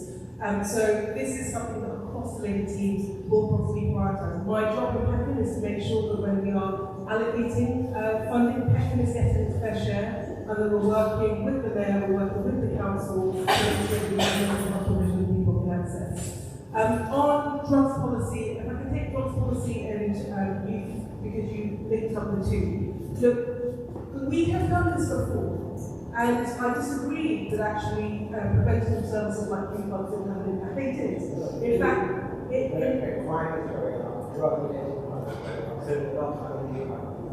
that's because they decimated it all. Every single youth club, the funding got slashed. So one of the last bits of work I did in government was looking at youth club provision, was looking at gaming harm. The evidence base was clear. If we provide wraparound services for kids in their schools, in their communities, it improves their life chances, it reduces crime, it gets them on a better trajectory. The government had all that information, and they still chose to slash it. So I agree that I'd argue where we are now is a function of the fact that we haven't had the provisions that we need for young people. And that means going into the schools, we have some amazing organisations that are doing work with our young people. We need to invest in those organisations, we need to lift them up with the schools. But when we talk about a network of youth clubs, that's what I want to see. The thing I want to fight for is that every single ward has a place where people call their own, that they can hang out with, feel safe. When they tell me we don't feel safe in the communities, there's nowhere for us to go to, that's a massive problem. Because we cannot build that trajectory. For me, that is the key to doing this. Alongside neighbourhood policing with the trust. So we've got to have, there is a trust in the men, there is a trust in our police force. We need to have police officers that are known by the community, that are in our schools, that have the relationships so they can catch problems early, so people can trust them with information and they can do the corporate sense of work that they need to. On the question of domestic violence, which is something that I'm very passionate about, this is one of our missions. Now, we've set ourselves a set mission. I think this is a lot for the Labour team, but this is one of the missions to try to halve violence against women. And that is about, firstly, making sure we are treating it at source. It means that we are prosecuting. Part of the problem is most of the cases are not prosecuted. There is no penalty recourse to the criminal justice system, and we have to make sure that we build that up. And then on your question on Palestine, and I know this is a question, and I think that there is a lot of structured feeling of hurt in the community, and anger, quite frankly. We have said that the only way to peace is a two-state solution. That does mean recognising the Palestinian state. But for me, we need an immediate ceasefire now. We are calling for immediate ceasefire, we are calling for unfettered aid into Gaza because there is a famine happening at the moment. Children are dying, and that has to be the priority. And then we need to start that difficult process of getting all sides around the table towards a two-state solution. Wherever you are in the debate, we all want the same thing, peace. This is decades long, this conflict, and my view is the international community has taken this on for far too long, and we need to do the difficult work of getting everyone around the table so that we can build a safe, a secure Palestine alongside Israel, and we will once get peace in the continent rather than this year on year out.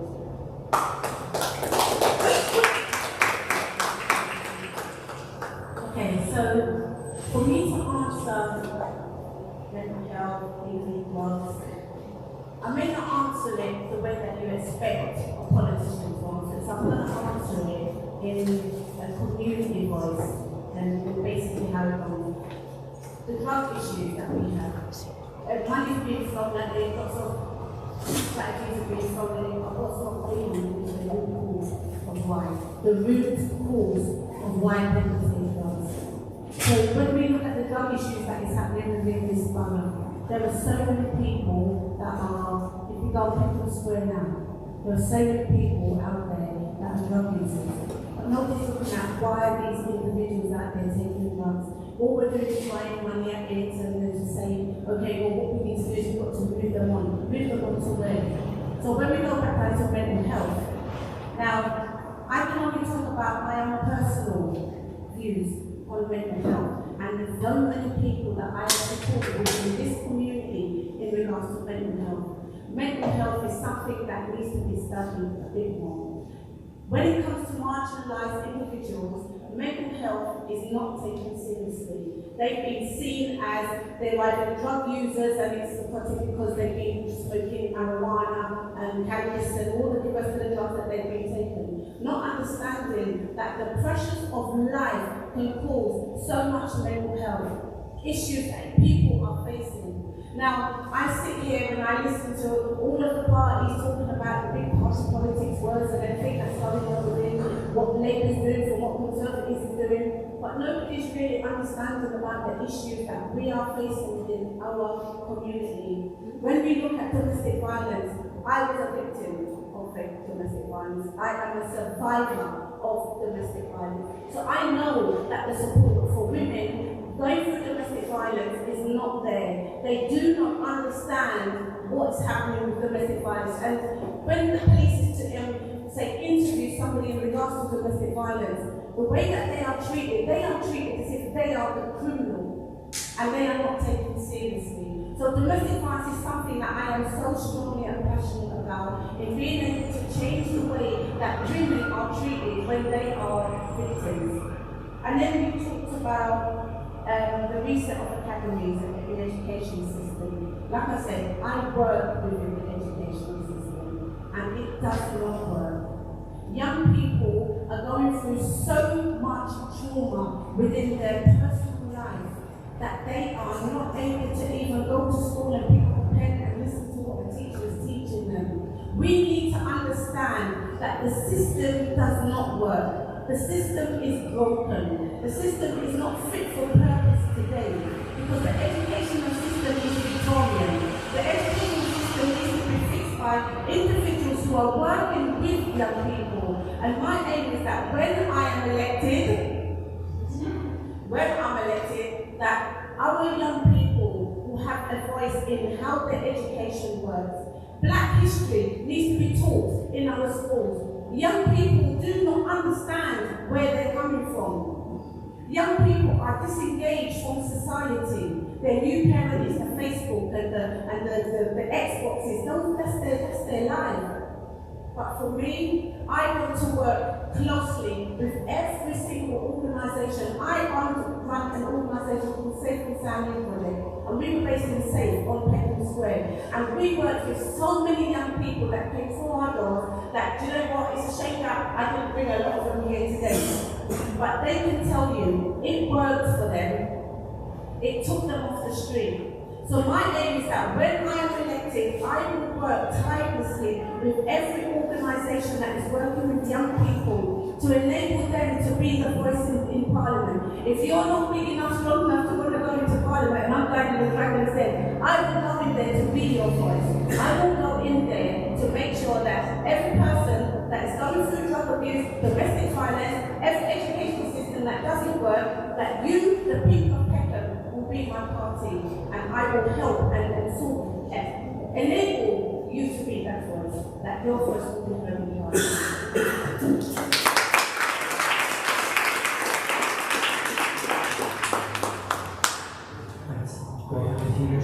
A huge number of ideas. I know there's a shortage of creative solutions. I do think that part of the challenge is funding. It sounds like a question's answer. It sounds a bit boring, but the money is important.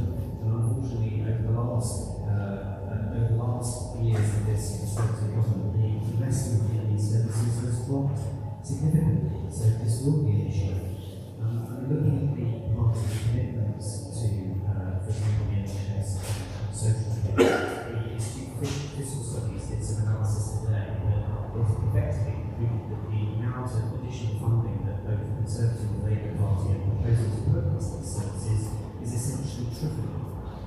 So we need to find financial solutions to these things as well, and that's why we're going to invest in £9 billion in the NHS to really try and fix broken health and social care system. Absolutely agree with what some of the other candidates have said already, that we should put mental health on par with physical health, and we've already talked about how we should put mental health answer in every school. On drug policy and violent crime, part of this is what we talked about community investment and youth groups, but it's also about thinking about drug use and drug offenders who are struggling to navigate and get through issues with drugs as a public health issue rather than something that you can just arrest your way through. So that needs investment as well, unfortunately. It doesn't help the Tories have wrecked the economy over the last few years to start off with. The other part of that is safety and teams. The people that best know how to support and empower and help communities through their problems are local police safety and teams, working with community groups, reaching out to residents and neighbours, and really policing from within communities rather than doing it from top down. And the other thing is that there are local leaders that can be pulled to unlock this investment. What's happening on the emotion? What's happening in all of these big developments? Councils have power to encourage developers to invest in local community services, the services that communities really need. And that includes community safety, includes community housing, includes all of these things. So there really is a place for the local government here to be a lot more assertive with the money that does exist. On Palestine, absolutely Palestine has a right to exist. Lady Moran, Foreign Affairs spokesperson, was the only British Palestinian MP. And we've been calling for a immediate financial ceasefire since last year. It's great that the council have now joined us for the same thing. Absolutely need to be business to be a two-state solution, and we're going to recognise Palestine and should be together. The only other thing I would add, I guess, is that we talked about how to incentivise politicians to reach out to young people. Well, giving 16 and 17-year-olds the vote wouldn't be an incentive because there's politicians who have to reach out to another stakeholder community and genuine power over whether or not they got elected. And like my colleague from the Green Party here, I suspect that the Brexit vote would have been considerably different if 16 and 17-year-olds hadn't been voted. So, thank you very much.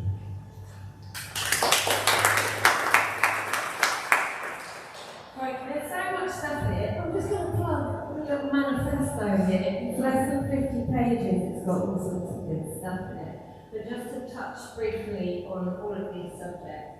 With mental health, I think that increasingly, and as many of you know, one of our neighbours on Driver Estate in Peckham died last year because of the police intervention with mental health.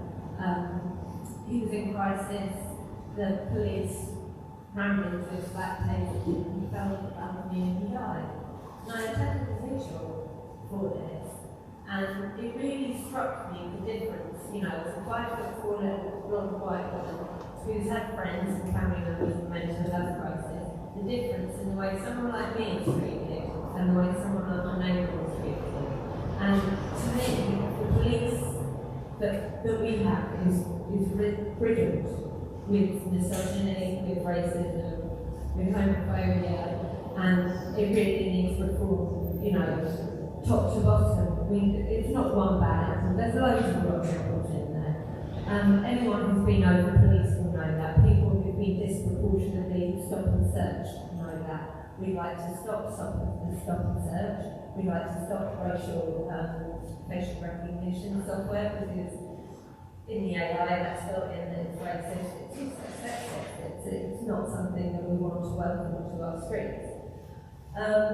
With domestic violence, we've made misogyny a hate crime. We set up a task force to look at violence against women and girls. Basically, rape is legalised in this country. You don't get a rape conviction in this country, and even if it gets to court, you have to wait several years. It's the Tories that break the court system as well. They've really wrecked everything. They've been quite comprehensive.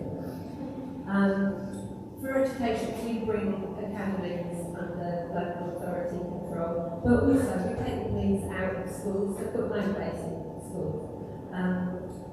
We would end children being stripped.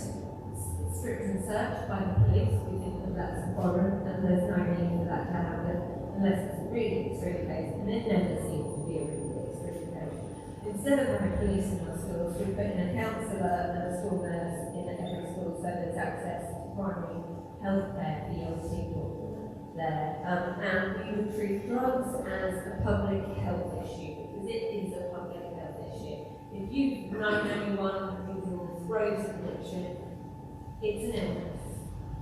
We believe in decriminalising drugs, legalising them in fact, so that the quality of drugs is better, and giving people the help and support that they need to get the drugs.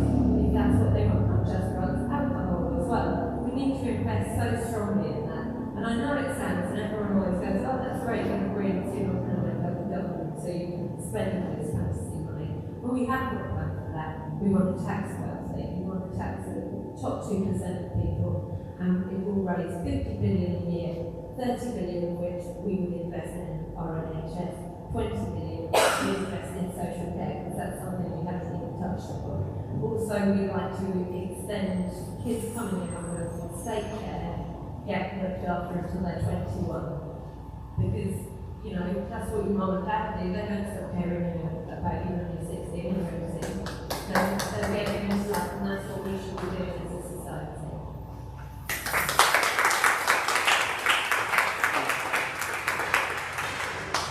Yeah, I'll start off with Palestine. Yes, right to exist. Israel should agree to a ceasefire with plenty of plausible evidence for it to, as the National Criminal Court suggested, or is about to that is potentially genocide. So yeah, that's fine. I think the mainstream parties are blaming over this for, what's the word, geopolitical and business reasons, and also internal party politics. I think particularly about them working starting to effectively weaponise views on Israel and Palestine to purge his competitor, and he kind of shot himself in the foot about it, which we had to get key for that we should have. So that's that bit. As for all the other stuff, that's very much my personal view, but these things happen discussed with people in assemblies, and at the very least there is a bottom line humanity of what's happening in Palestine, which suggests that at least quite comprehensive plans for ceasefire and resolutions. There's a lot going on here. I'll start with academies. I think ultimately all of this comes down to funding in grassroots social services and what we call social reproduction, things like education, as well as healthcare and elderly care and stuff like that. And certainly when people get into an assembly meeting and talk about what they need on the ground, it's usually immediate funding at the local, if not hyper-local level. So there'll be lots of advocacy for funding things like mental health and education and all the rest of it. Academies are effectively private schools. Except for the fact that the consumers don't really have a say in how they run. And that's a huge disconnect in a time where students in particularly deprived areas who already feel marginalised within educational spaces are not getting adequate funding, and these things being run as businesses by profit to some extent for someone. And it's just yet another example of encroachment of profit making onto basic human needs, such as housing, bail, sugar, and the NHS, and all the rest of it. So just more funding control at a grassroots level is what would be needed, and that would most likely be advocated for by the Assembly. In terms of mental health and drugs and stuff, I agree with a lot of what we had to say about falling. There were a lot of these youth services that were incredibly preventative and creating spaces for young people to engage with other things or feel valued in the community. It did help reduce crime, and then that's been compared to blood again over 40 years of austerity. So an increased need for that.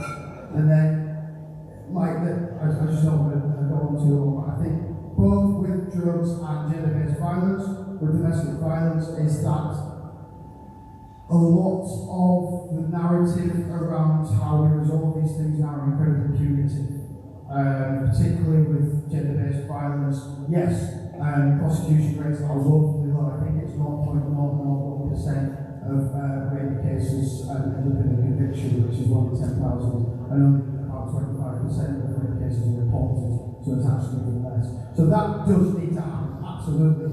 But at the same time, let's think about where those predominantly men are being sent to. They're being sent to horribly underfunded prisons that now no longer meet international human rights standards, incredibly masculine spaces, where gender-based violence among various people with penises, regardless of how they identify, happens within those spaces too, and most likely those people will come out not having been rehabilitated, not prevented what happened meanwhile. So it needs to start in the grassroots before any of these things are actually acted upon, and that starts with community work addressing gender as a whole, gender-based violence among students of all genders, but particularly male-identifying students.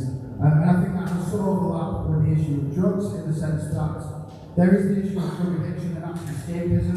Again, that comes from economic issues and social inequalities that then exacerbate the reasons why people go and take drugs. So community prevention initially, so again funding at the grassroots level to improve people's lives before they make that choice, and then also an agreement on our first community assembly in the People's Manifesto was that not only do we make streets safer in terms of preventing violence, but also helping those vulnerable people, as I mentioned in my 5 minutes at the start, people with addiction and mental health problems.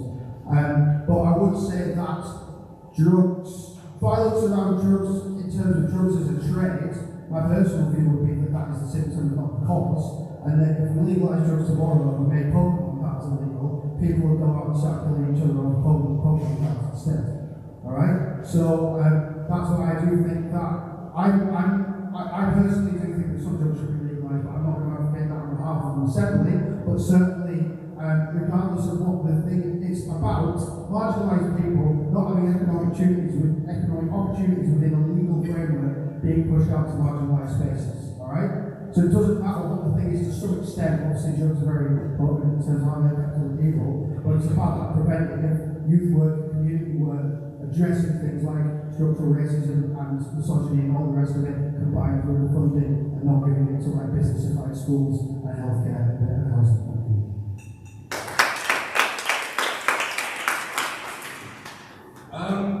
Putting on my views on the EU, I mean, these policies are very limited, they wouldn't come out of our scope. However, the effects of Brexit does bring this into our scope. So, for example, the damage created economically, historically, will always create more poverty, and with poverty you get problems with mental health, with drugs, with alcoholism, if you want to separate it as an issue. And so when I look at a lot of these things that you brought up, I'm going, having a better economy, which we now know has been damaged, our economy has been damaged by Brexit, by £3,500 if you live in London per year. You go, it's not that much of a surprise that this is on the increase. So if you don't, I'm now going to have to take my rejoin EU hat off and go for my own personal take on this.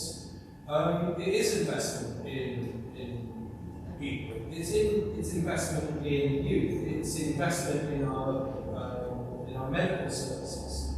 It's investment in our social services. It's a change in our attitudes. It's a change in perspective. If you look at violence between people, you can see that it's almost a disease. This is why Glasgow was so successful at getting rid of knife crime. They turned around and go, let's stop treating it as if it's like a thing that you need to punish. Let's start treating it as a medical issue. And they started having results. We've not applied that with ourselves because we're so obsessed with punitive punishment. And it doesn't work. You go into that prison, you see these documentaries, and there are people that have been in there, and it's very rare that you come out the other end of being in prison, a reformed person, learning lessons, and moving away from that. It's continual punitive punishment that creates all this, but also having a bad economy. And I think there's a combination of changing attitudes when it comes to education.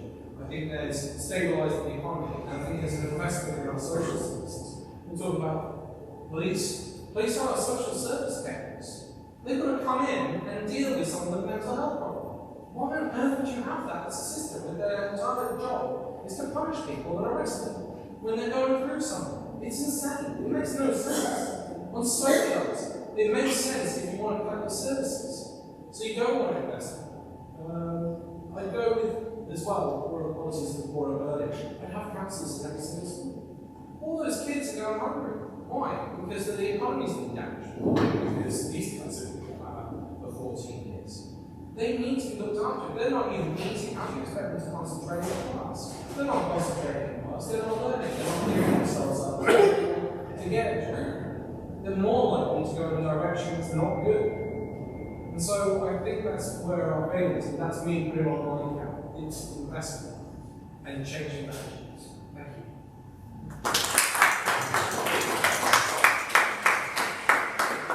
I'm going to take 4 more questions. Sorry, we've got Charmaine, Roger, I think it was you, wasn't it? And then you, anybody else? Yeah. Okay, sorry, I mean myself. Sorry.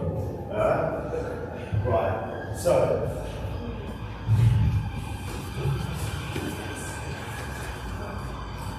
Hi, I'm going to mix this up because I've had so many questions to ask you, but because everyone needs to go, I'm just going to say I run an organisation we support women and marginalised genders into employment paid internships.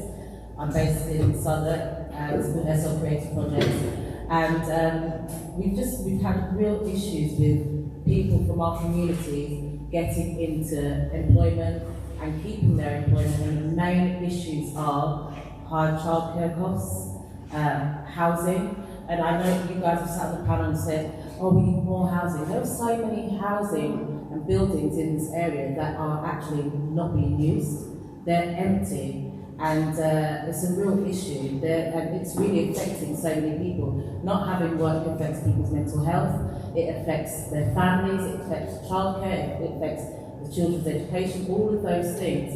And it's really important for all of you sitting here to understand the only way you're going to be able to, you keep saying we're going into schools, you've got loads of organisations here, my organisation, so many organisations that do the work in Southwark that you have to work with us so that we can make positive change, because we know the steps are needed.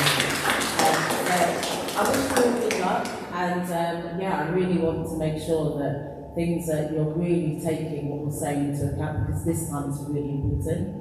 And also we missed out Congo, but I feel like we also need to understand that that's what's happening there is terrible.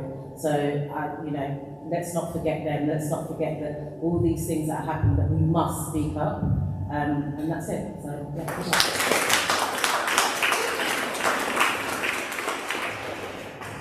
Roger Glynn, the Chair of the Southern Chamber of Commerce. With no disrespect to the panel, on the 4th of July, there's only one person in the room that will be elected, and that's Mayata. Mayata, I have a question for you.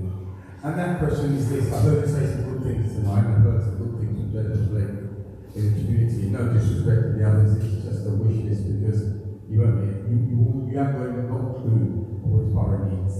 You're inside one community space today, and that's come through hard sweat and hard work. And I'll say this to you. Mayata, how are you going to rein a council in? How are you going to align your vision into the eyes of those councillors that sit there? How are you going to hold them to account to deliver for the young people? And we say this: the young people are our future, and they're coming out of a sausage factory education system, which doesn't do them justice. Now, I sit on the board of one of the local colleges, and I'll say this: some people are not coming out skilled enough to go to college, but let alone how can you see at 16 years of age that you're ready to vote. And that's all I say to you. And one passing observation. We sat here speaking tonight, and in this room there's a thing called Peckham vision. And that's supposed to be the vision of what we want. And I heard you say a lot of young people are not in this room. I saw the people that in charge of Peckham vision walk out of this room some 45 minutes ago.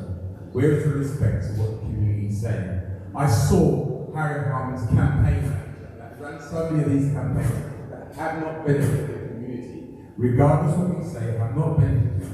They walked out one by one. Now, if those are the people that we trusted to deliver for us in the past, it's open to you to make that anvil, their backs, break that anvil to make sure this community succeeds. And when you look at places like this is what hard sweat, blood, begging and tears can deliver for the community. Do not let Berkeley vote by roughshod over your community.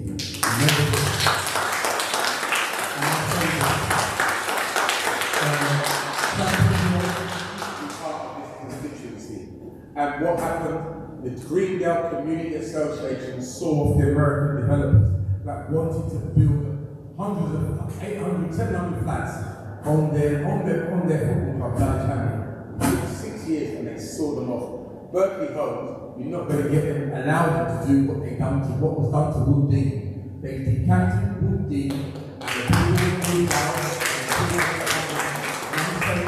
I was born in Catwalk, St Giles Hospital, raised in Lord St Road, Peckham, lived on it, Alfred. I know what hard work feels like. I ran a business, I employed 800 people in this borough. Let me tell you this, you go to those meetings, raise your hand and object.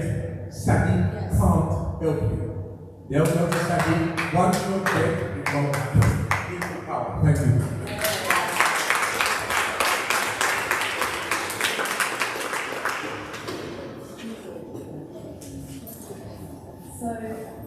I'm not connected to that as well. So I work for a non-profit based in Newcastle, work with small traders that work at the Newcastle shopping centre, or either displaced or relocated as a result of that regeneration. The regeneration has been a disaster for these small businesses, truly. And the feeling from traders is that the current Labour Council and the MPs don't care. They have appealed on multiple occasions, and this isn't an isolated case. There's Plush SE16, which is just around the corner. This is a migrant-led, black-led, brown-led business. Like, the rhetoric is always, well, we celebrate small business, we celebrate diverse business, but there is no tangible action to back that up. So that is my question, like, what would be the tangible action to make sure that businesses that have been impacted by poor planning decisions taken above their heads are successfully supported to relocate and stay in the borough, and what lessons are going to be learned from what's happened at the Newcastle so it doesn't happen again in at the Ocean Centre. And other developments as they're from that.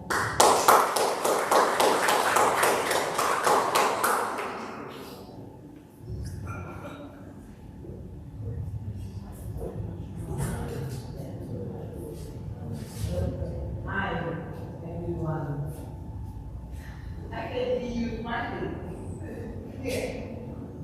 First and foremost, I have always voted for Labour. For almost 40 years, I've been voting for Labour. But this time, I will be voting for Labour because I'm not happy with the Labour guy, Sama. I'm not happy with him. He has insulted us. He has insulted the people of Peckham. And I have raised 2 children in Peckham, and I'm not voting for him.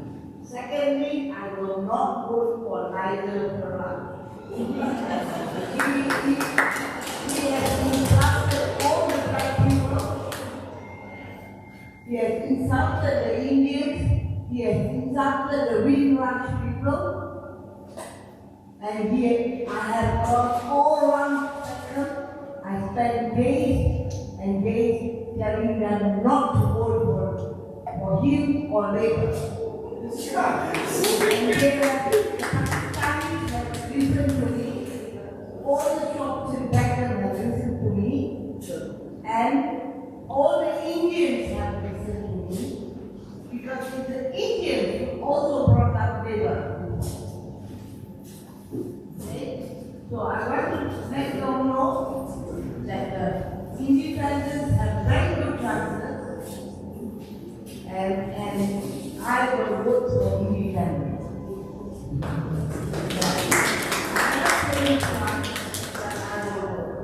But I will never vote for Nigel Farage, who really insulted everyone. And he's going to lose anyway. Thank you. Right, just because of time, I'm going to take a couple more questions, and if you can answer the questions that we're going to unlike, try and round off before, hopefully about 9. Yeah, so if you can answer the questions as quickly as possible, because they're so important, and then I'll do. Everyone's raised issues of private government, how to disadvantage every amount of money that the organizations are doing to ensure that the local council councillors, and really that is less local councillors, it's more the officers who are unelected, who are making decisions that affect everybody's lives on a day-to-day basis. Also, I should say, speaking for the South West Centre of the Planning Project, we work daily with local community groups and individuals to ensure that there is work with the planning system that we know that is not perfect. Well, on the Auckland Road, 10,000 homes have been given planning approval, 42-storey towers going up, of which on this entire road, none of the trailers on this road have been secured, any replacement shops. We know this entire road is made up of underground businesses. None of them have even been consulted properly. There's no one there to represent them. And for community organizations who do get organized, like the Ocean Community Group, there are committees. Why is it on local organizations and local people to stand up to make sure that local councils do the absolute bare minimum that they should be doing in local plans that they draw up themselves and are then vilified for it? We talk about affordable housing and we use that as a reason to ransack communities and to ransack entire areas. Affordable housing doesn't even mean anything anymore. Affordable housing is such an elastic term, it actually is a shame to use it. It doesn't mean anything. And we use that to represent 10% of the 35% of the 100% of other rubbish that's going on. 10% of that is social housing. And that's what we should be talking about. We should only be supporting social housing going up because that's what people need. And social housing is family housing. And when developments are going forward, people need to be listened to, and people need to have a commitment to how they consult and engage with their communities. Everybody here said they need to engage with communities and we need to listen to them and shape things along with that. We have a development consultation charter in summer. It still hasn't changed anything. What's going to happen?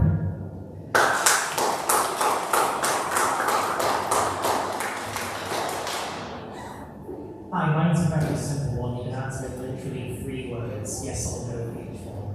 Would you, if you're elected, put up income tax, council tax, or capital gains tax?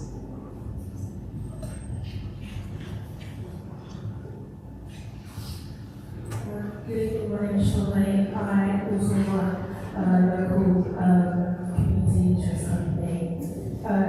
This organisation has been working on a project called Black College Conversation across the borough and has had the opportunity to consult with a lot of the local residents about the needs of the Black community. Overwhelmingly, the outcome has been very little to do with culture and more to do with the mishandling of the way in which authoritative institutions deal and interact with the Black community. So whether it is the council, education, NHS, police, justice, whoever it is, you will find with every single demographic, the Black community is systematically persecuted and underserved. I am a former teacher. I was a teacher last year and I was driven out of the classroom, not because of a lack of ability. I was a fantastic teacher, my students will tell you as much. I was a favourite teacher and an inspiring teacher, and I walked away from that system because the system, as Deborah said, is so broken that the weight of the responsibility as an individual to make sure that we are feeding the children, to make sure that they have sanitary products, to make sure that we are their counsellor, that we are their social worker, that we are their protector when they are out on the streets with nowhere to go because all of the youth services have been closed down. My question on both parts is, how are you going to galvanise and gain the trust of these communities that have been so repeatedly disenfranchised and like we're using the word marginalised, like these marginalised are not a demographic, it's a symptom. We are not marginalised people until we marginalise us.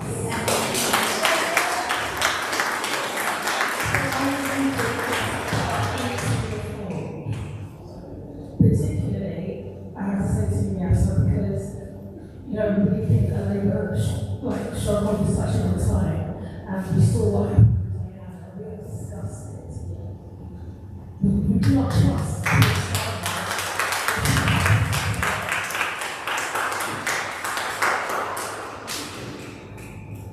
I am going to ask you to keep it brief. spoken over today.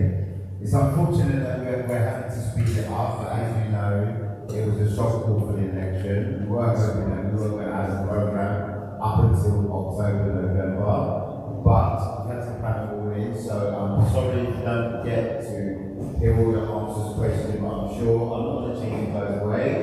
So if anybody wants to just stay behind and talk to people, feel free to do that and pick up on your questions.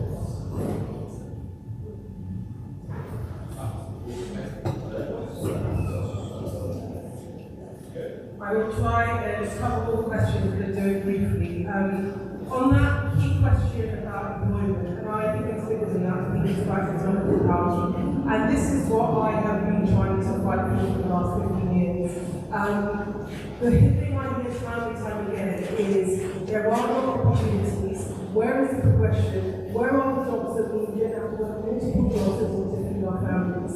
And for me, that is the bread and butter of what we have to get right. And I think the way that I see it first is about the foundations, and that is about a decent roof over your head moving forward. That is about things like childcare, education, housing, foundational services, everyday services that everyone has access to.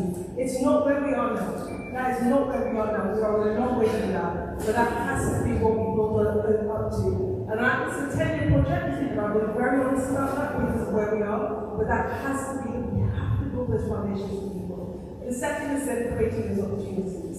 And for me, the big piece is that we have made a bet on we've made a big bet on the transition that's coming, the opportunity to create jobs, the opportunity to create investment in our community. My job if I'm the MP is to make sure that Peckham is getting its fair share, and we are using that to create opportunities, good jobs that pay good wages that have progression for people. That is the minimum, that's the basis. And then we have to start from education through to lifelong learning, so that people can learn new skills, so that people can go for different types of jobs in order to progress.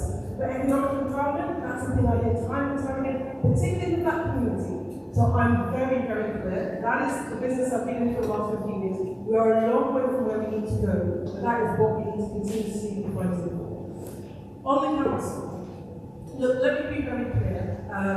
I will build a good relationship with the council I have. I've worked really hard over the last 18 months as a candidate in order to build that relationship. But I'll also be a critical voice. And when I hear from the community that we aren't getting things right, I'm going to be quiet. That's not my politics, that's not how I do things. I will do it respectfully, I will constructively return to speak out.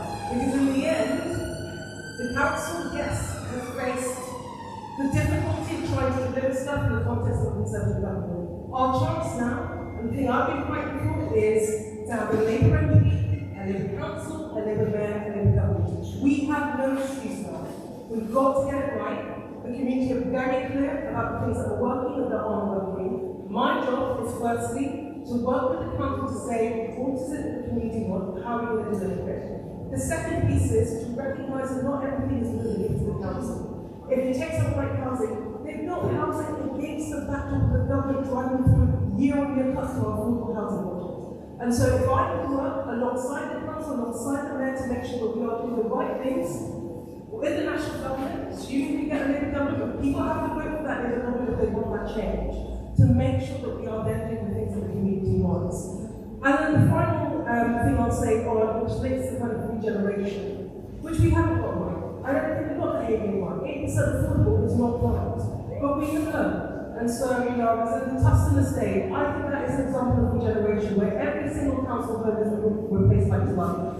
On the new additional units that we're getting 50% affordable. So for me, we have learned a lesson that does require national government to do some stuff, the mayor to do some stuff, but I think we've seen what that regeneration looks like, that drives out the community. The people are there, and they're not there.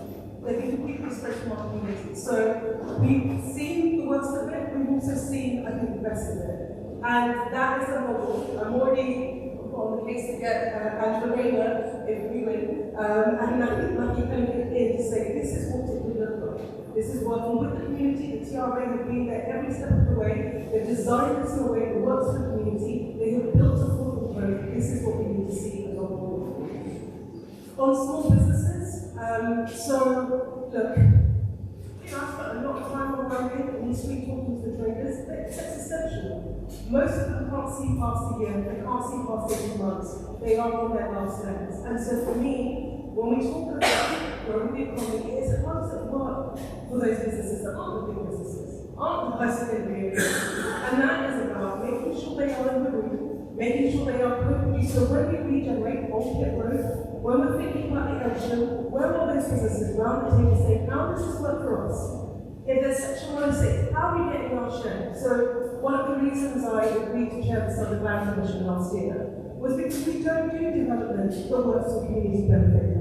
And one of the big pieces of that, for me, the two bits that I will make sure that I continue fighting from the council, you've got to get people around the table. They have to shape the development. They have to determine the terms of it to make sure it works for the community. And then we need affordable workspaces. We have to level the playing field for small businesses, affordable workspaces. Labour are committed to scrapping business rates because it's not a level playing field. They are committed to access to finance. My job if I'm elected as MP is to how we take all those strands and come up with a plan for local businesses that means that we are creating businesses that thrive and critically creating the jobs and the opportunities for people that are coming. I'm sorry I'm not going to vote for any of this time. My job is through my actions to make you vote for the next time. So we'll have this conversation. We've already told you you're disappointed. Over the course of the next 5 years, you will get to know me, I will get to know you. I promise you, you'll be ready for me the next time. I'm not just being elected this time.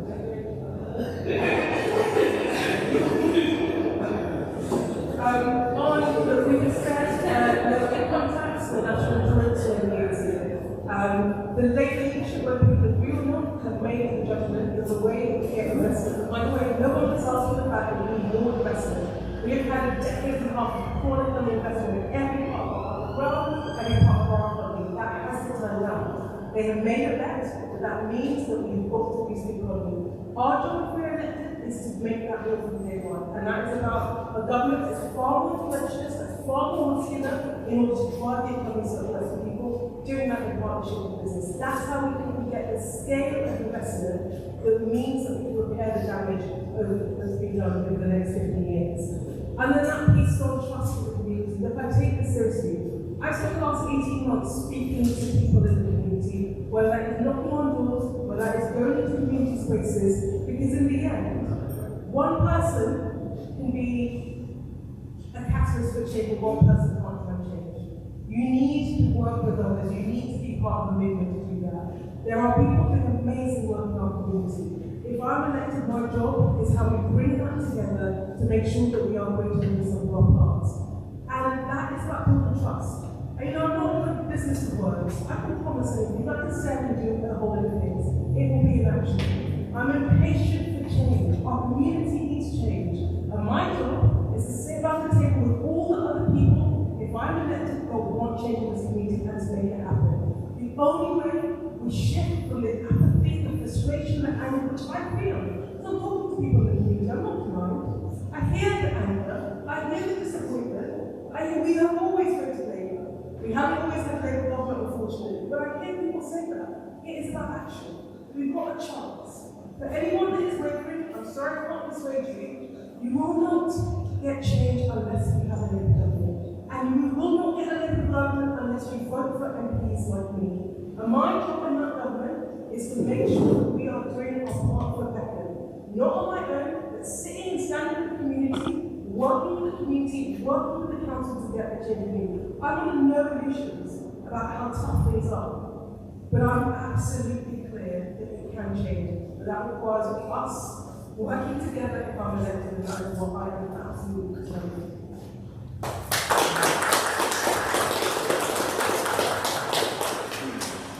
Okay, let's be real. There's one of these parties that want to become government. Democrats, yeah? Labour is going to run the council. Okay, this is a Labour group. I'm an independent candidate. So when you look at an independent candidate, you've got to understand that I am not connected to any party. So therefore, what I'm trying to get to is that if I am elected, I have been Since 2005, I set up an organisation working with young people, working in the community, working tirelessly to do with the education, with youth violence, with housing problems, with immigration, everything came to our doorstep. And I had to put my hope, my faith and my trust in a council to help me and support me. I'm not saying I didn't get it, but I didn't get it in the way that was going to enable change in our community. In other words, it was taken away from us. From the same council that you're going to elect back into. So what I'm trying to say to you is that they're going to go back in as council. They may even win as government. They may even win as government, but they will be there as council. But what I'm trying to explain is that you need somebody independent that is going to be able to go into the organisations that are run and enable you to be the organisation that you can be. Not to be able to sit down and feel that I don't think I'm going to be supported because I'm part of a party. We need an independent that can work with the party, that can be a voice for the people. I'm not dismissing the work that you can do, or Labour, or Lib Dem, or Conservatives can do.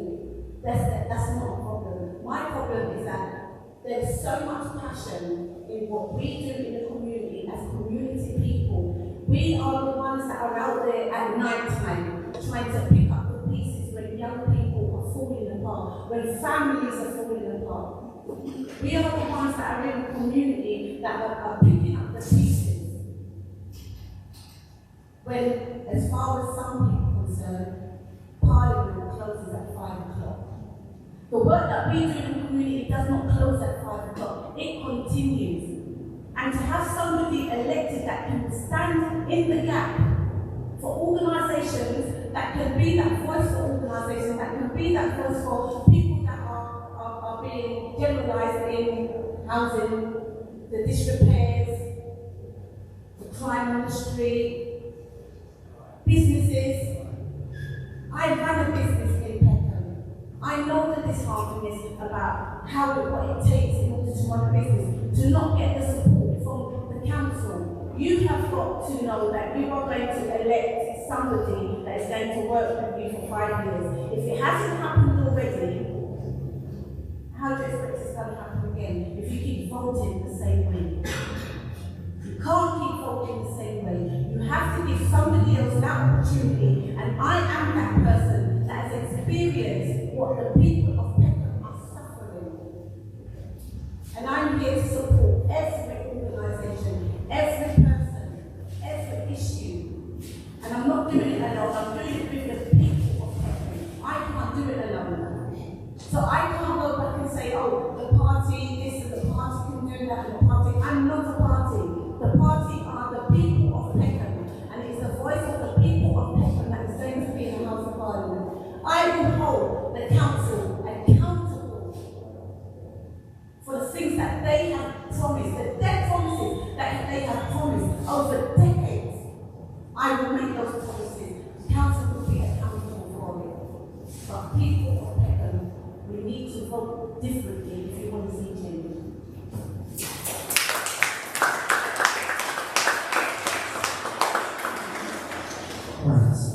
Look, I mean, I'm no fan of Conservatives, really. But you've got a Labour MP agreement, and you've had a Labour MP there for a long time. You've had a Labour council since 2010, and you've got a Labour mayor in London. So you're talking about how the establishment is not engaging in community groups or local people. Well, there's a Labour establishment that puts you on doing that, I'm sorry to say. I really hope that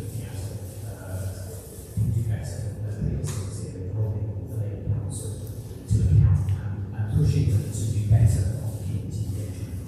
We've looked at Democrats community based situations just in our DNA. That's how we come to policy making, that's how we come to politics. I mean, the planning officers that are making decisions about the applications that go in as the planning department are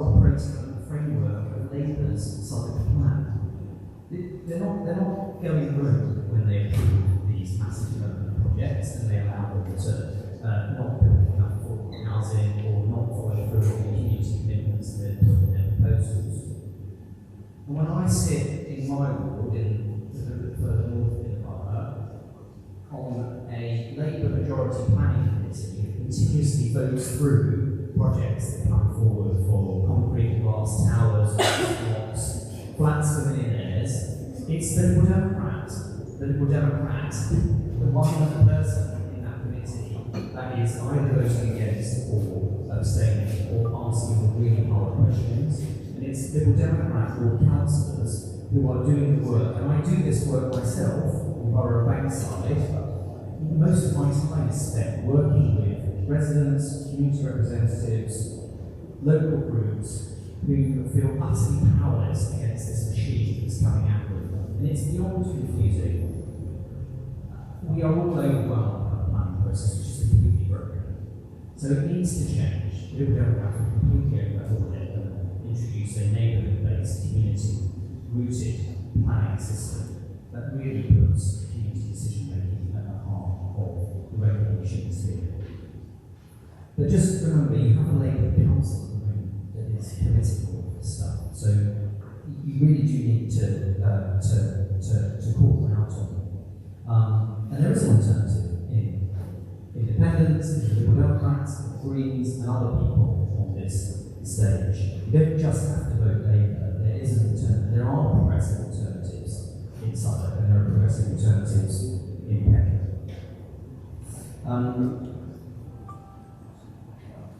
I think, and there's a lot of the other stuff I think that can come back to that community-based decision-making and where we root our policies. The only other thing I would say is that on the barrage point, I think probably the thing that I'd say to say all of you on this stage, so none of us he's an odious man who represents the worst of our politics at the moment.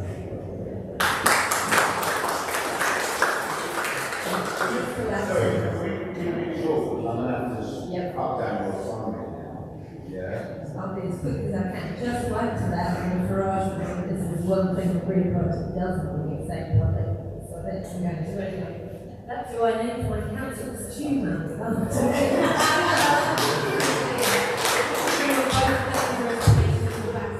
I got rid of mine. I would like to say no, I don't think they're going to learn lessons about the castle with the redevelopment here. The gentleman at the back's absolutely right.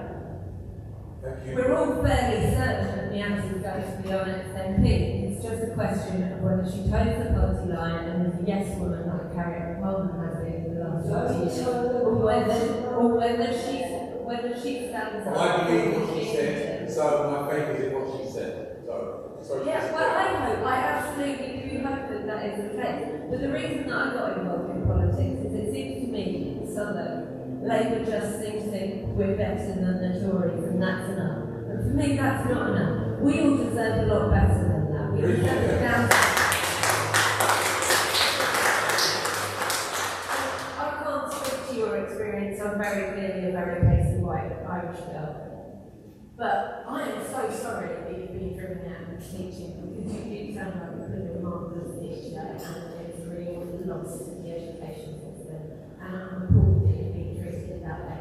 For 14 years, the Tory governments have done this. And this gentleman can sit on this platform and he can try and be charming.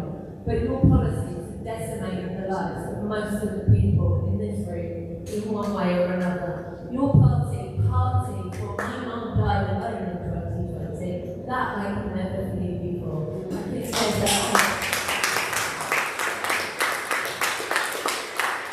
just to finish on text. No, we changed the system. Absolutely.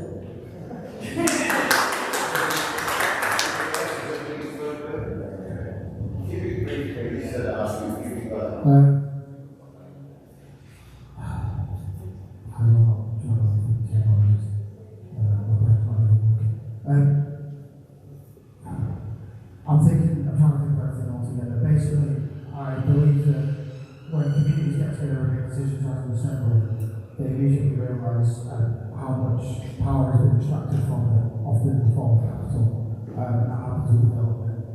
So big development means that councils siphon off money to huge corporations who just see capital for themselves in the community and no one else. So, you know, if an assembly was to be a legally binding thing that actually functioned as hyper-local government all the way to the national level, then they will control the money, the pot of money as well. And quite obviously, I am very much speaking on behalf of a hypothetical several here, but if you have people who live in this community and are, not mega rich, they go, hang on a minute, why is all that money being pissed away to some massive conglomerate, and why is it not being recirculated in that community? I would suggest, I recommend people look at Preston.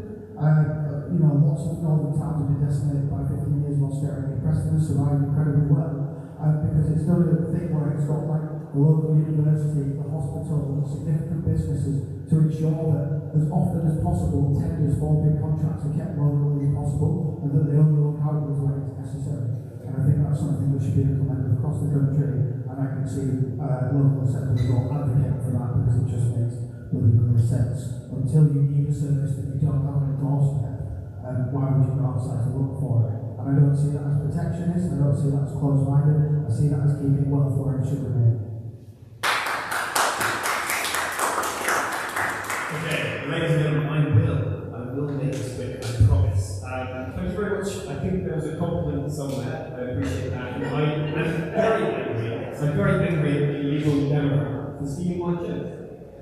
Very frustrating indeed. So, to answer the questions on housing, let's make use of those 1,600 empty council homes. On childcare, 30 hours every single week from 9 months to 5 years old. That's in our manifesto. We will deliver on that over the next 5 years. 14 small traders, national insurance being abolished for those people. That will make a real difference to their pockets. And rate relief, of course, will continue. We want to regenerate high streets. There's a future high streets scheme, and that's ready to go in the manifesto if we are elected. I agree with you to the people here at the front. Southwark Council does need to do better, and that's on it. There is a reality. No excuses, I'm afraid. You have the mayor, you have the MP, you have the council. No excuses. Your words and bang on the money. And then to go beyond that, on tax, I think it's really obvious. We won't raise those taxes, and we have other ways to find money and efficiencies and we're going to deliver on that in order to keep raising services. Put the mic down. On the issue finally of your question at the front. So one of the things that I've been very engaged with over the last few years is you probably know the case of St. Lewis, the young man who lost his life when confronted by the authorities, basically. And in that case, mental health authorities, and it's something that it's a really effective story, really powerful. One of the things I've been really proud to see is my institution, my university, King's College, writing into the Mental Health Act, which is ultimately will get into legislation eventually, writing into those provisions to make sure that doesn't happen again. And that's something that I think is fantastic, and I'm sure that if the Labour government were to get that, it is not inevitable, I have to say, that they will follow suit, and they will take those recommendations from my university. So, yeah, thank you very much. And I absolutely agree with you that the Labour would vote for a full water Labour. Absolutely right.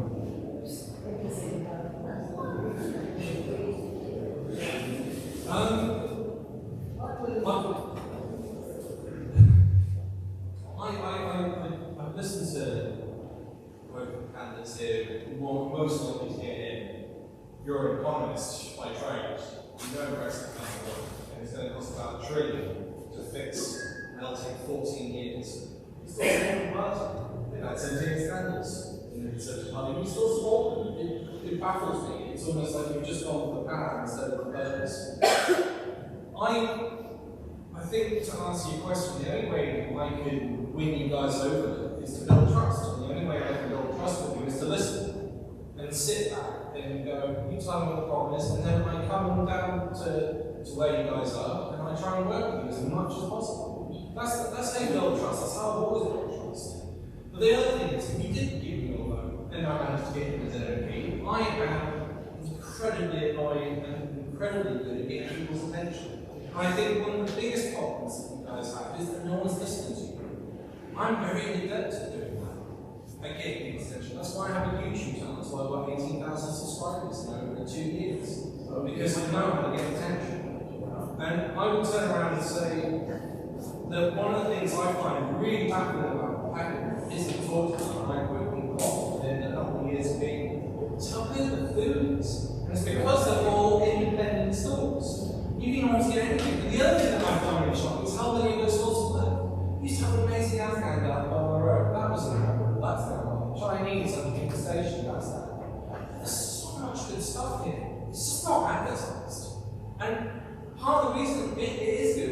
because it's independent. It's not a conglomerate, it's not a generic one. You sort of notice the difference at the far end where you've got all the shops that aren't independent. It's just gone, you don't want to go up. So I feel like if I did get your vote and I didn't become MP, I would do a better job than these guys who run Peckham. Because I thought we brought up what could be a huge asset and pull to the area that's not being used. But the other thing, most of these guys go to continue with Brexit. I go to the fruit stalls, the vegetables, and they're telling me that the prices haven't gone down. We import 50% of our food from Europe. We've now got checks, we've now got tariffs. It's costing you a fortune to put it into your purse and pocket.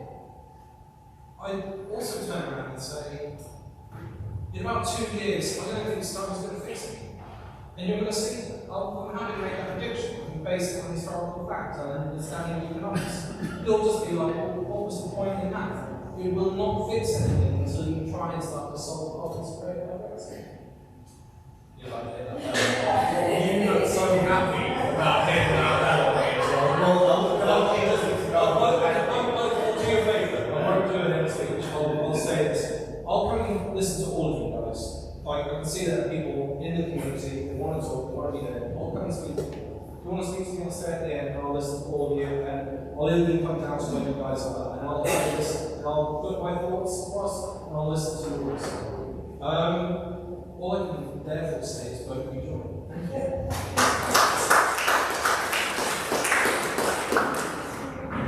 you. Thank you so much for coming, and thank you everyone who's up here at this stage. This is a wonderful exercise in democracy. You may disagree with me, but the fact that we're having this conversation is an absolutely fantastic thing. Thank you very much.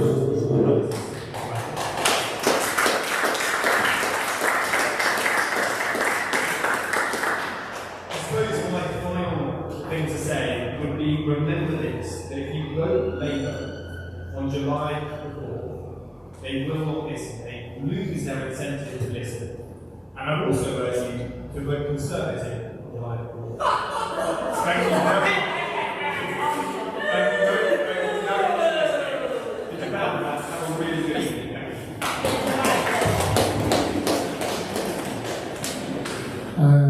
Thank you everyone for attending, thank you to the organisers, and thank you for considering absolutely what we're doing in politics. It's very much rooted in the grassroots community.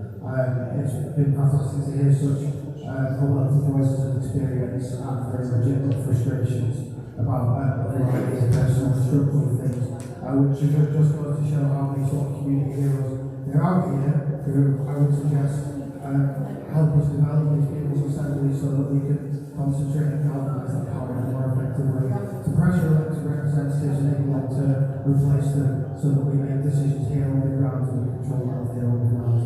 It'd be lovely if you voted for me, Stephen Harvey, or what I'd rather you do is just get involved with the assemblies. Thank you very much.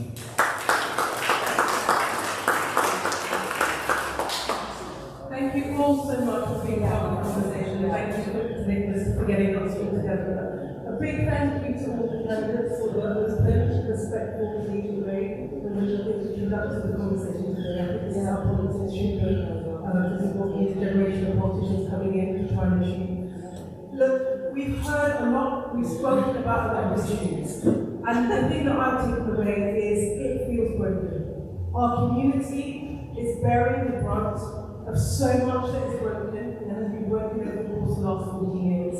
People need change. And that change will only come if we have an economy. There are two choices in this election. It is the Conservative government, the government that has delivered us chaos, that has made people worse as a Labour government. But if we want that change, you have to vote for that change. You have to vote for Labour candidates. And what I'd say is, for my part, I'm in politics for one reason. I'm not a traditional politician, I'm entering politics because I want to see change. You know, a lot of what we've spoken about, for me, the root cause of that is the fact that our economy does not work for people in this community. And that is the thing that we have to fundamentally change. It is what I've fought for the last 15 years, and it is what I will fight for if I am elected. And what I can commit to you is I will be a voice for this community. I will work alongside this community. I will be part of that Labour government pushing for things that work in Peckham's interests. I am very clear of the scale of the challenges we face. I've spoken to enough people in the community. I've walked in the shoes of people in the community. We need that change, but it only comes if we have people that have the levers of power and are willing to use it. Labour governments don't come out along that often. I wish we were there all the time. But we have a generational chance. A Labour government, a Labour mayor, a Labour council, a Labour MP that will be very vocal because I understand what it is that our community needs to do. So if you vote for me, this will be the first of many conversations. Not me on my own, but together we can work to help our community rise. Thank you.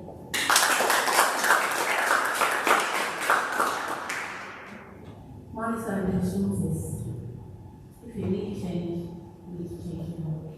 You need to change the way that you are voting. You are going to get the same thing you got 5 years past if you keep voting the same way.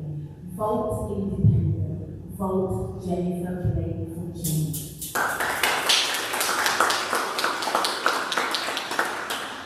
Thanks everyone for your comments and questions this evening.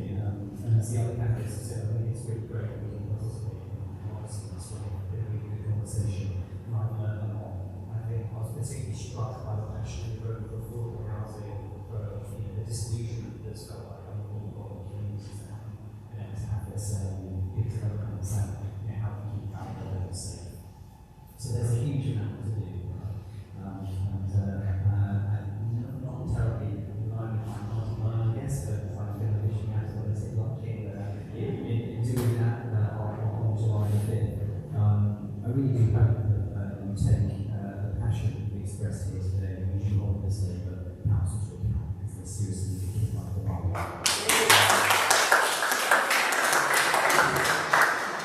Back to script. What's a fair deal for the NHS, that's social care? Are we a strong local champion for Peckham? And the Tories are toast up. There are alternatives, progressive alternatives. You deserve real change, and that's what the Democrats offer. Thanks to Pempeople for organising this evening and for everyone involved in setting this up this evening, and to the other candidates for respectful today. Whoever you vote for, please vote for me to vote for July. Well,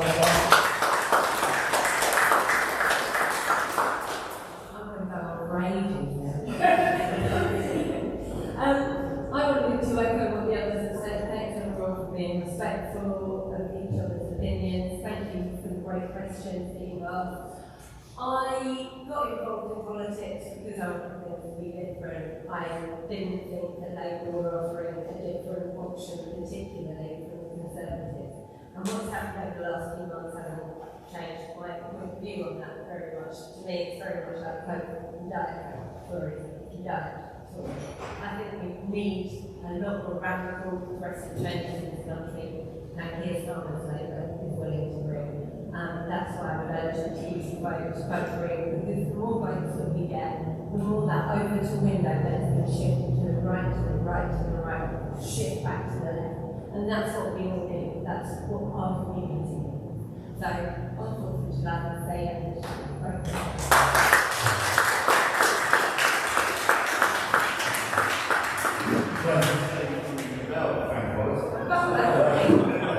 But listen, I really want to say a big thank you to all of you for coming today. A big thank you to everyone who's attended. It's appreciated all the questions. I hope this is not going to be the last time we see, regardless of whatever the outcome of the session, because we always need support. We need to address issues. This is how the building came about, because there was a need in the community. And also it's also important to remember, this was not built by the council, it was built by the community. It was built with community power. So we can do it. And if we're going to make this place much better, let's all do it together. Yeah? But once again, just want to say thank you very much.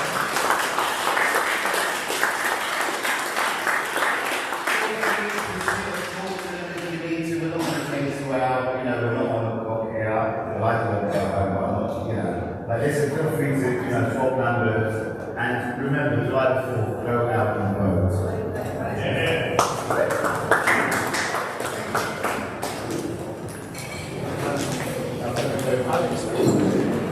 Hey.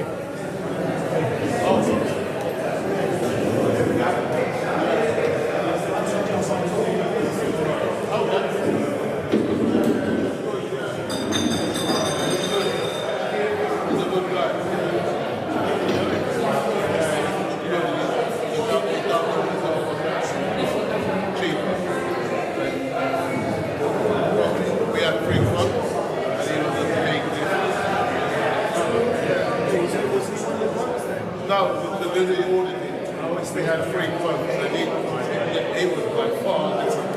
And he came from Peckham. Yeah, through the church, something like that, yeah. Yeah. You said, yeah, we got to start getting on with like fundraising. Yeah, I think there's a change. There is a change. We are getting back. I was saying to Chris, and Chris said, yeah, we're slowly climbing back in. So, yeah.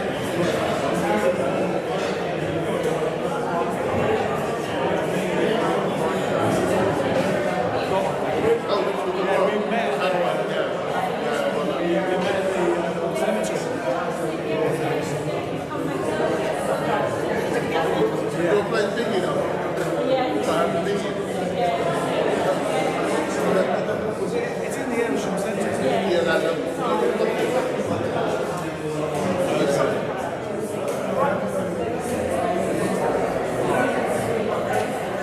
Can I do that? It's about the policy tomorrow.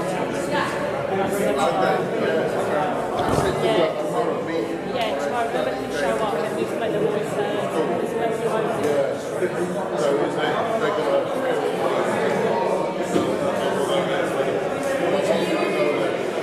Part of his business study. Yeah. They're going to Marlborough Cafe. Expensive 3 days.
Sunset.